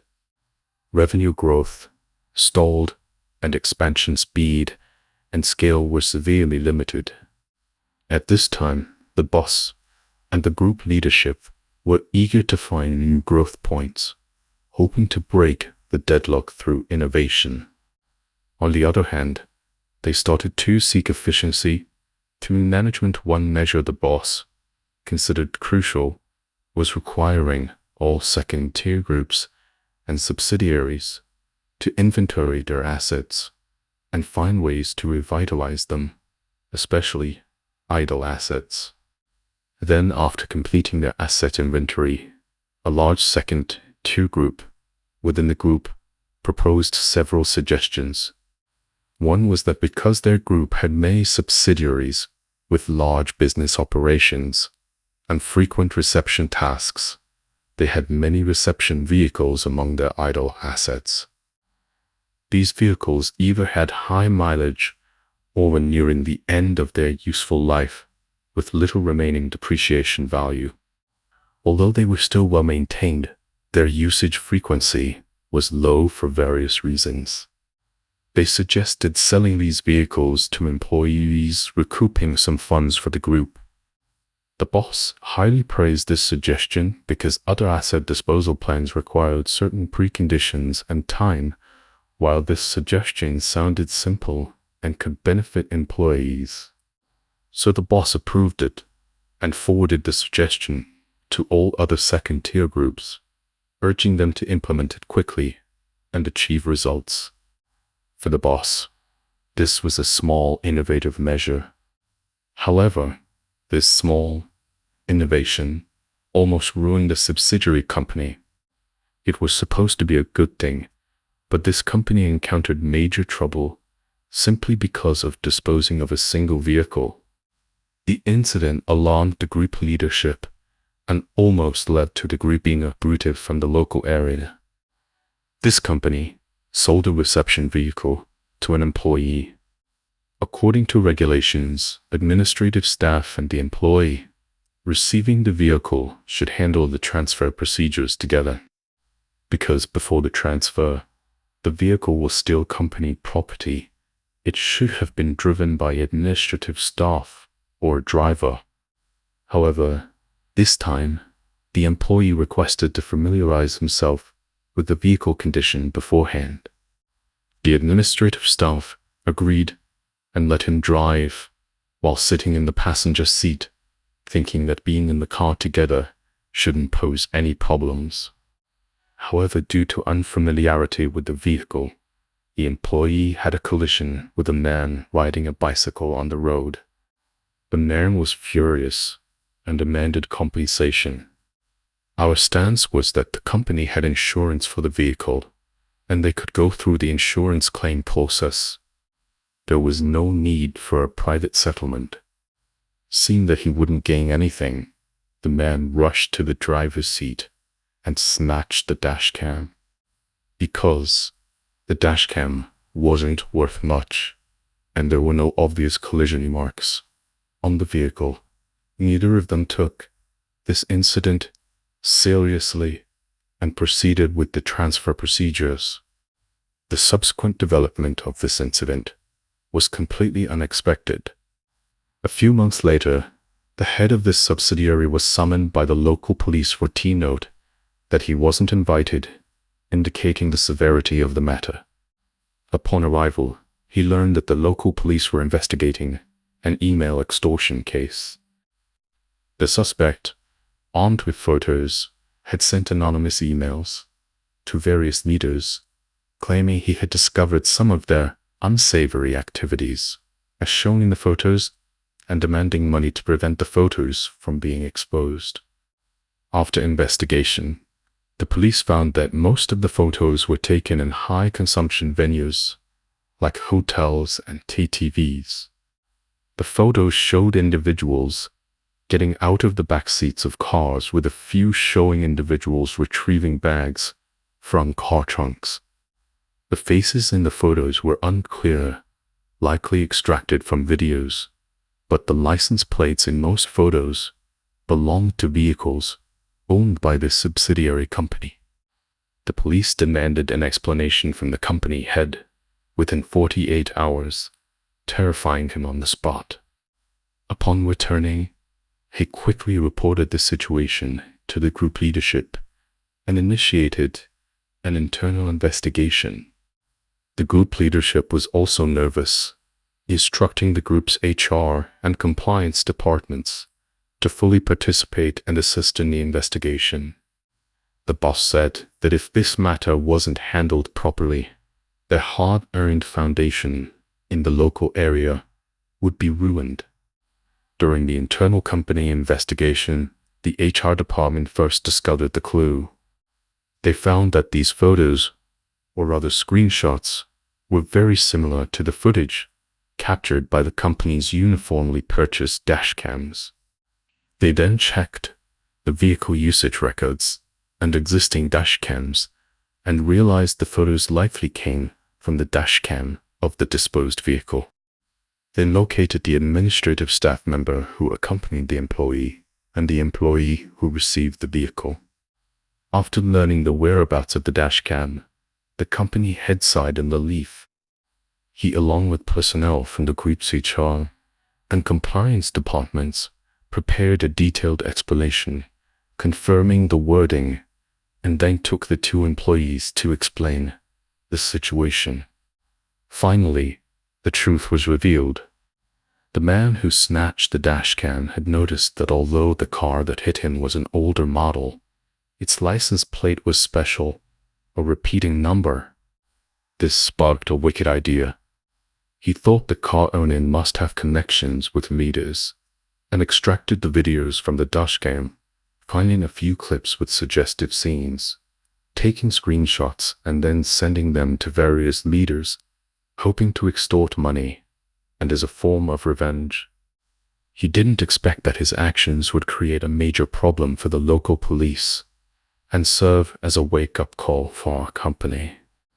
After this incident, several departments within the group jointly issued an urgent notice requiring the retrieval of dashcams, hard drives, and other storage devices containing company data from all vehicles, computers, and other assets to be disposed of. They also required all employees using company vehicles to clear the dashcam memory weekly and disable the in-car recording function to prevent company confidential information leakage. Following this incident, the head of the group's HR department apologized to the boss, who took the opportunity to implement a personnel adjustment. The administrative department and the HR department were separated into two departments. The original HR head continued to oversee the administrative department, while an HR head, Henry, was recruited from a leading external company. During the group's general meeting, the boss specifically introduced Henry, emphasizing that Henry was not only responsible for the group's HR work, but also for introducing innovative elements to the group and its companies. Privately, many leaders were skeptical of Henry's appointment. They had seen many parachuted-in leaders, but most couldn't adapt to our group's culture. The boss directly appointed Henry as group vice president and put him in charge of the crucial HR system. Everyone was curious to see what he was capable of. Every year during the recruitment and training season, around September, we encountered a particularly thorny issue, choosing a training location for mid-level managers and fresh graduates. Because the group had its own hotels, most of the time, we would choose a hotel each year as the training venue.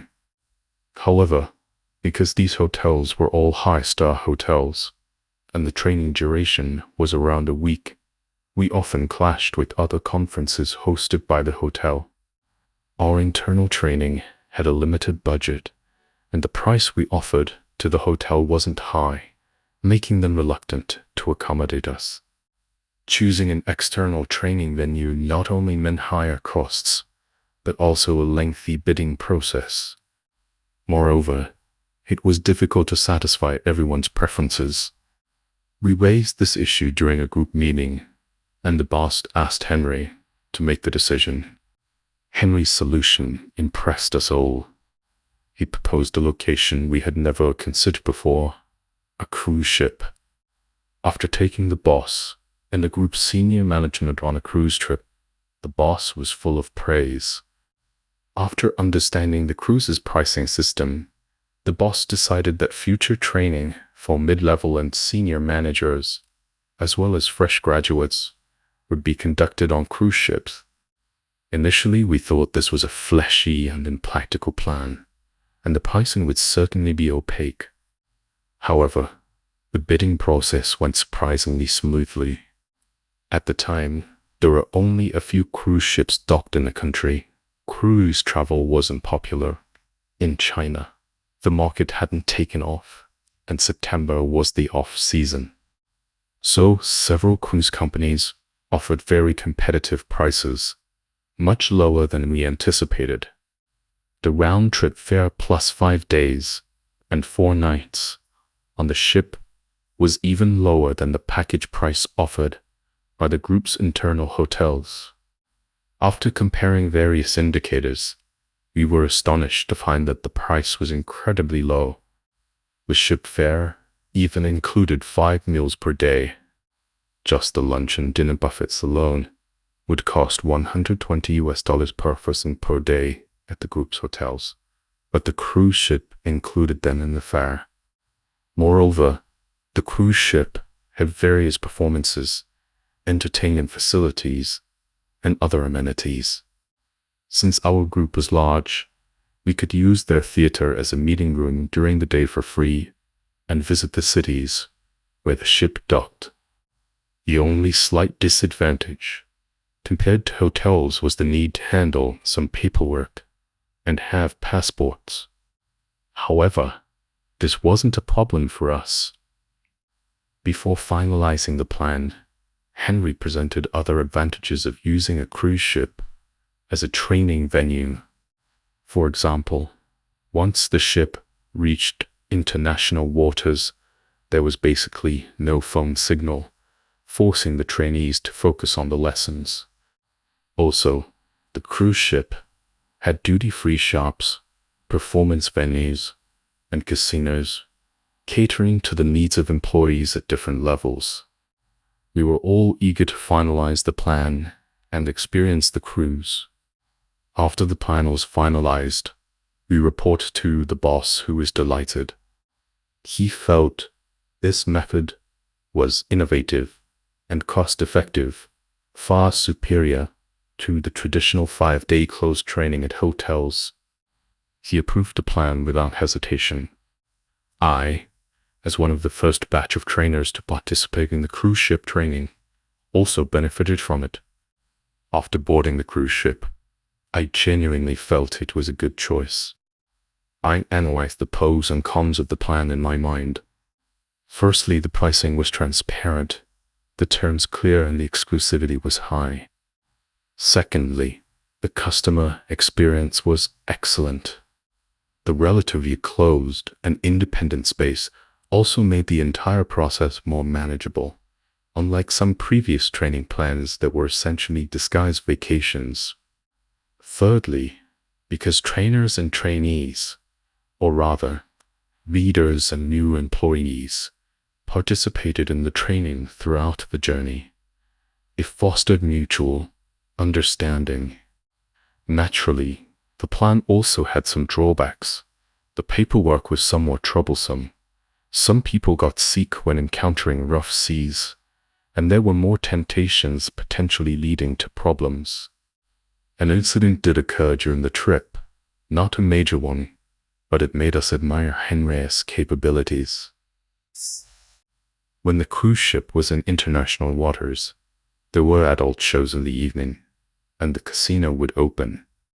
One new employee, having lost heavily at the casino, attempted to secretly record videos of leaders watching shows and gambling, planning to blackmail them for money. However, while secretly filming in the casino, he was caught by the casino staff. After retrieving him, while the leaders were still deciding how to handle this new employee, Henry stepped in and said, "This employee has weak willpower, can't control his desires, and lost all his money. He also has character issues, refusing to accept defeat, and resorting to blackmail. We can understand his desire to recover his losses, but he shouldn't use this method to threaten leaders. Judging from this incident, this person is unsuitable for employment."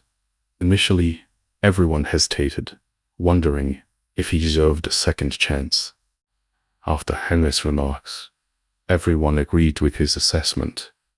He was a senior HR professional, and it was appropriate for him to make the decision. After disembarking, Henry's status within the group significantly improved. Everyone praised his decision to use a cruise ship as the training venue and his decisive handling of the new employee. The boss was also delighted upon learning about this incident. He felt he had chosen the right person and could confidently entrust Henry with more responsibilities. As time passed, the group experienced many ups and downs, but overall, the development trend was upward. Henry, the group's newly appointed HR vice president, gained fame for proposing the cruise ship training plan. With the group's continuous expansion, the boss had more and more to manage, interacting with more people, and he gradually delegated authority to Henry, involving him deeply in the group's management. Henry didn't hesitate. Upon taking office, he implemented drastic reforms, adjusting the group's organizational structure and establishing regional headquarters on top of the existing structure where businesses with similar characteristics were grouped under the same second-tier group. I was puzzled by this adjustment. The previously adjusted structure hadn't been fully implemented, and now regional headquarters were established.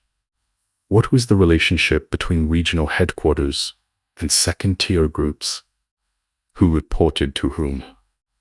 Were they independent of each other? I consulted Daniel about this issue. Surprisingly, Daniel said he didn't understand either, but he judged that Henry must have his reasons. Otherwise, it would be difficult to convince the boss. We should wait and see. Previously, when the second-tier groups were first established, a series of incidents occurred that still haunted me. So I specifically observed this structural adjustment. However, I found that the organizational structure of regional headquarters and second-tier groups was essentially the same, with nothing particularly noteworthy. After the structural adjustment, personnel appointments followed. Some leaders who didn't get good positions during the previous second-tier group establishment were eager to take action, hoping to secure a better position. However, the result was unexpected. Henry announced that all positions at the department, head level and above in regional headquarters, would be open for competitive selection. Moreover, it wasn't limited to internal candidates, but open to external recruitment, aiming to introduce external talents and revitalize the entire system. This was a brilliant move. establishing regional headquarters and introducing external talents, firstly, wouldn't affect the existing headcount of second-tier groups, reducing resistance from their leaders. Secondly, through internal and external competition, capable individuals could rise to the top, while those who were just coasting would be eliminated. Lastly, Henry could quickly assemble a team through this method, competing with the existing business system and improving efficiency. I shared my thoughts with Daniel, who felt we needed to observe for a while longer. He also revealed a piece of information I wasn't aware of, which he learned from the finance department. The external personnel recruited by Henry had relatively high salaries. This was understandable, but in addition to the existing recruitment budget, Henry also requested an additional budget specifically for headhunting fees. Because headhunting agencies charged a service fee of 30 of the candidate's annual salary, the finance department was unhappy about this expense. Den told me that Henry requested a budget of over $2 million for headhunting fees, and the finance director had spoken with him several times, even arguing with him during a group meeting. The finance director's stance was that our group wasn't a top-tier company yet, and this money should be saved if possible. Henry directly retorted that while we might not be a top-tier company now, by recruiting these talents, the group would achieve significant development and quickly join the ranks of top-tier companies. In the end, the boss intervened and approved the $2 million headhunting fee budget, but requested it be spread over 2 years, balancing the conflict between the finance department and the HR department. As personnel gradually arrived at the regional headquarters, conflicts between regional headquarters and second-tier groups also emerged. In my view, the projects initiated by regional headquarters in its early stages were all grand and ambitious, significantly different from the group's existing businesses, even appearing somewhat unrealistic. Moreover, the leaders of second-tier groups were mostly veterans within the group, unfamiliar with these parachuted in executives from regional headquarters, and lacking common ground. They didn't form the kind of synergistic force the boss envisioned, where regional headquarters and second-tier groups work together, combining aspirations with concrete actions. Instead, it resembled multiple leadership structures, operating independently. At this point, Henry intervened again. He personally met with some leaders of second-tier groups and reached an agreement transferring some of their assistants or secretaries to core departments and regional headquarters as deputy positions, allowing them to participate in regional headquarters operations and addressing some of the concerns of second-tier group leaders. Daniel and I had different opinions on this arrangement by Henry. I believed it was a good move because it established a connection between regional headquarters and second-tier groups, facilitating integration and forming a cohesive force. After all, assistants and secretaries spent considerable time with their leaders and were deeply trusted. Their presence in regional headquarters could eliminate many barriers. However, Daniel disagreed. He felt Henry was too ambitious, extending his reach to leaders, assistants, and secretaries, which was inappropriate. In the past, the transfer of assistants and secretaries was decided by the leaders they followed. Henry's actions implied his authority was greater than those leaders. In the future, those leaders' assistants and secretaries might not be as loyal, have another option, joining Henry's side. In short, Daniel didn't approve of this arrangement by Henry. As regional headquarters continued to grow, many of the group's resources also began to tilt towards regional headquarters, causing unrest among second-tier group leaders. This time, Henry brought in an external consulting firm to develop an organizational structure and development strategy for the group, attempting to address everyone's concerns with external expertise. The consulting firm needed to conduct interviews during their plan development. They initially wanted to meet with Daniel, but he had other commitments and recommended they speak with me. At the time, I was quite excited, hoping to exchange ideas with these external experts. After all, usually I was the one interviewing others. This time, the roles were reversed. However, I was deeply disappointed. When our compliance department conducted interviews, we usually did our homework, first understanding industry information and business processes, identifying key points and risks. Then, we carefully designed interview questions, including some key questions besides routine ones, to prevent the interview from easily guessing our true intentions. Lastly, and most importantly, we didn't predetermine the outcome, but drew conclusions based on verified evidence and facts. However, these experts from the consulting firm, firstly, weren't familiar with our group, clearly lacking proper preparation. Secondly, their questions were rather naive, either common industry knowledge or vague and ambiguous. Lastly, I felt they came with predetermined outcomes. All their questions pointed towards the same goal, validating and proving Henry's theory of integrating regional headquarters in second-tier groups. I had a bad feeling. Soon, my feeling was confirmed.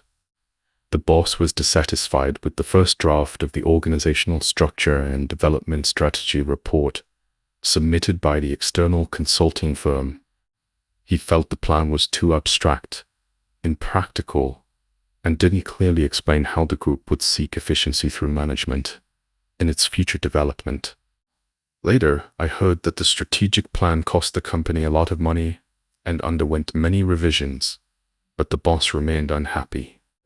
In the end, it was abandoned. The incident that truly made me question Henry was something else. He wanted to implement a non-compete agreement throughout the group, a matter that overlapped with our compliance department's scope of work. Actually, because our group wasn't in a high-tech or capital-intensive industry, when non-compete agreements first became popular, Daniel had discussed it with the then HR head, concluding that our industry circle was small, the entry barriers were low, and the key was to seize first-mover advantage. However, it was already difficult for new competitors to enter the industry. The remaining players were all established companies, knowing each other well. Therefore, we didn't implement non-compete agreements. When Henry started pushing for it again, the industry situation hadn't changed. During our communication, I realized he might have an ulterior motive. Although the non-compete agreement was to be signed with all senior executives within the group, it was obvious that the veterans wouldn't leave easily. The most likely individuals to be affected were those highly paid external recruits. Most importantly, the compensation ratio proposed by Henry was too high. Typically, the standard for non-compete compensation was no less than 30% of the employee's average salary in the 12 months before the termination of the labor contract. In practice, a compensation ratio of 50 in the contract was already considered high. Only top talents could potentially get over 60. Henry wanted to start with an 80 compensation ratio. Our department's suggestion was 30, with a maximum of 40. After all, this was the standard in our industry. Daniel firmly refused to budge, and the matter was eventually dropped. However, My view of Henry changed significantly. The incident that truly infuriated the boss was something else. That year, the group's annual meeting was held domestically, choosing a seaside hotel. The hotel was excellent.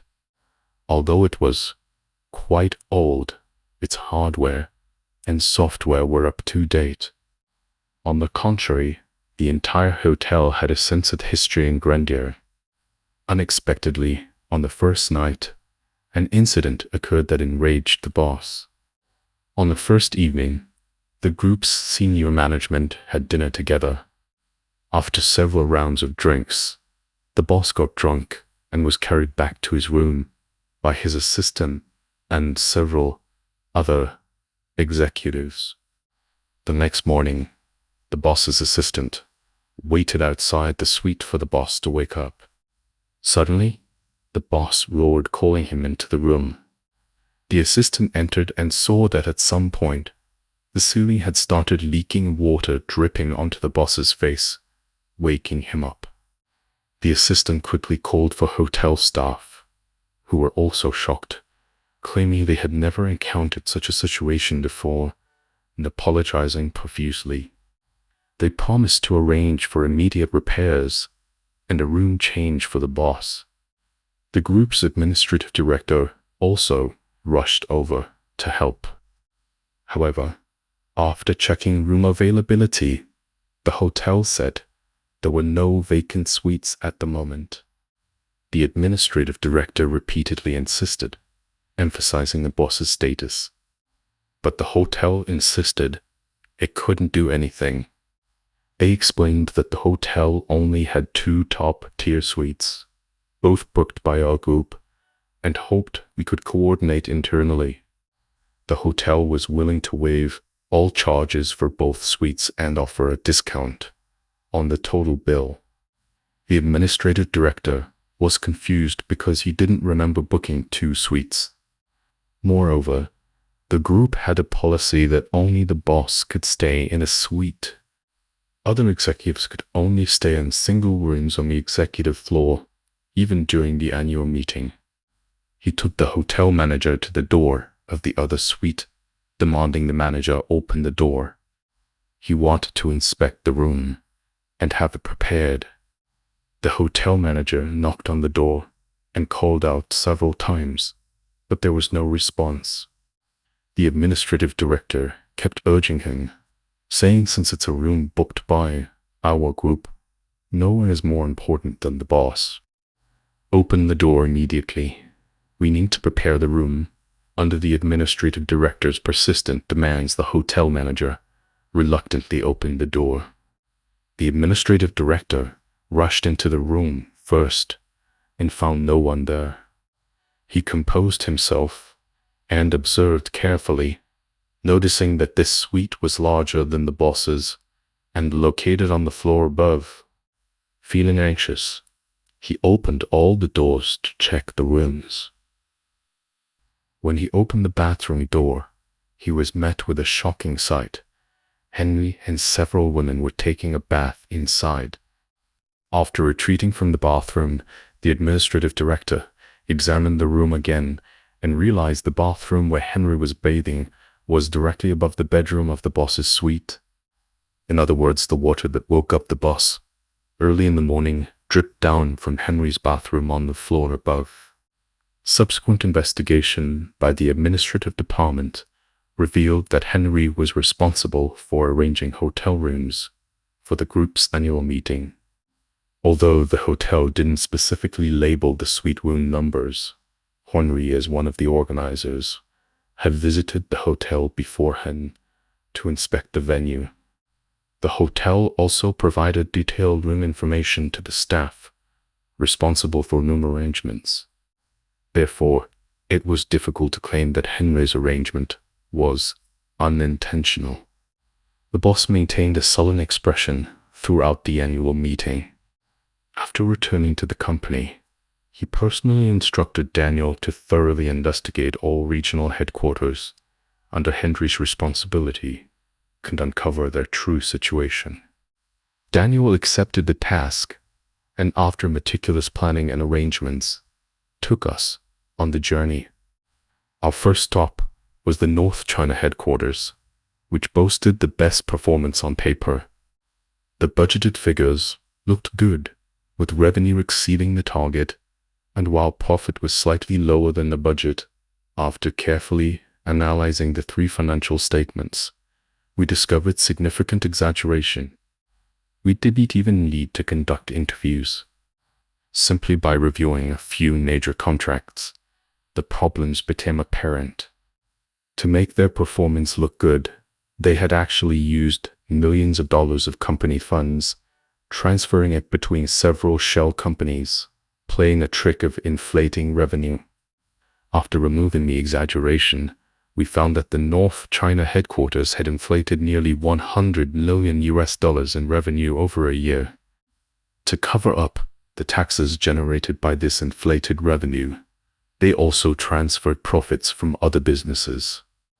What was even more ridiculous was that most of these profitable businesses were originally from second-tier groups, brought over by the assistance of second-tier group leaders who were transferred to the North China headquarters as deputy department heads.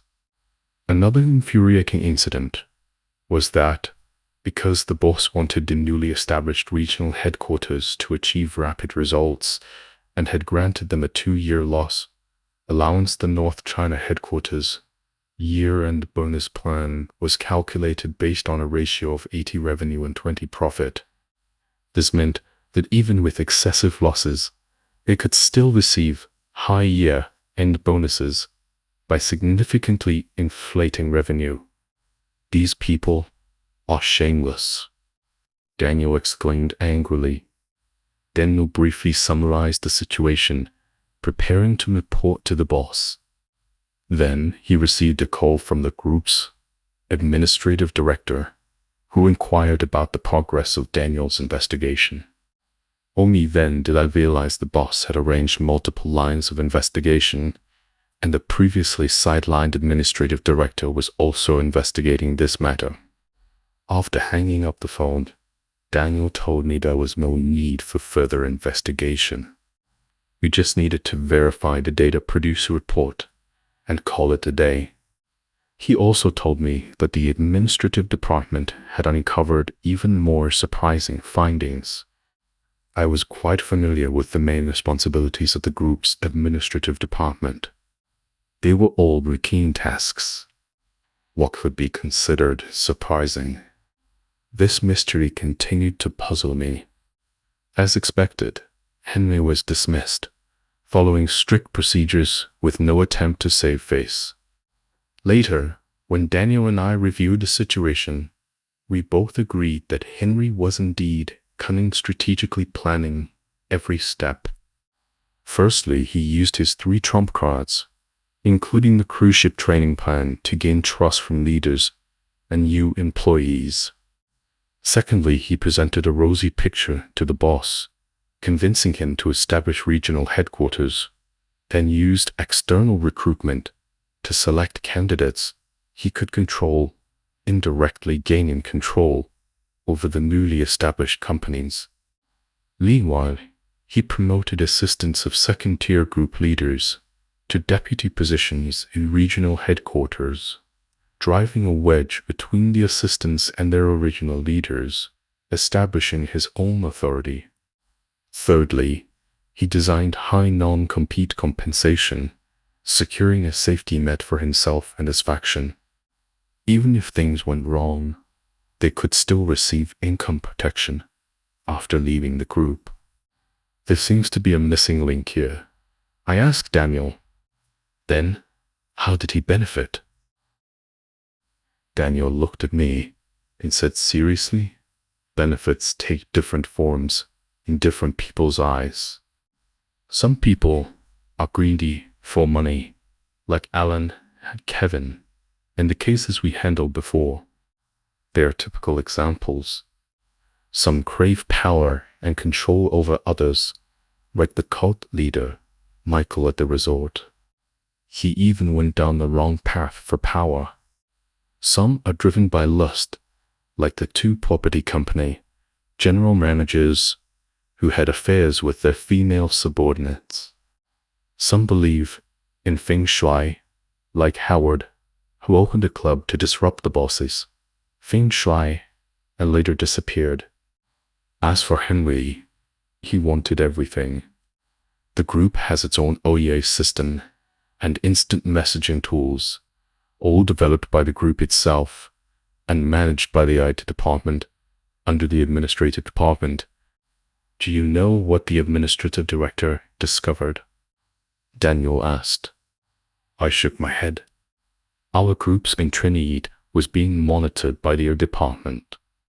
The boss asked the administrative director to investigate Henry's online activities, mainly to see if he had accessed sensitive information or sent any information externally.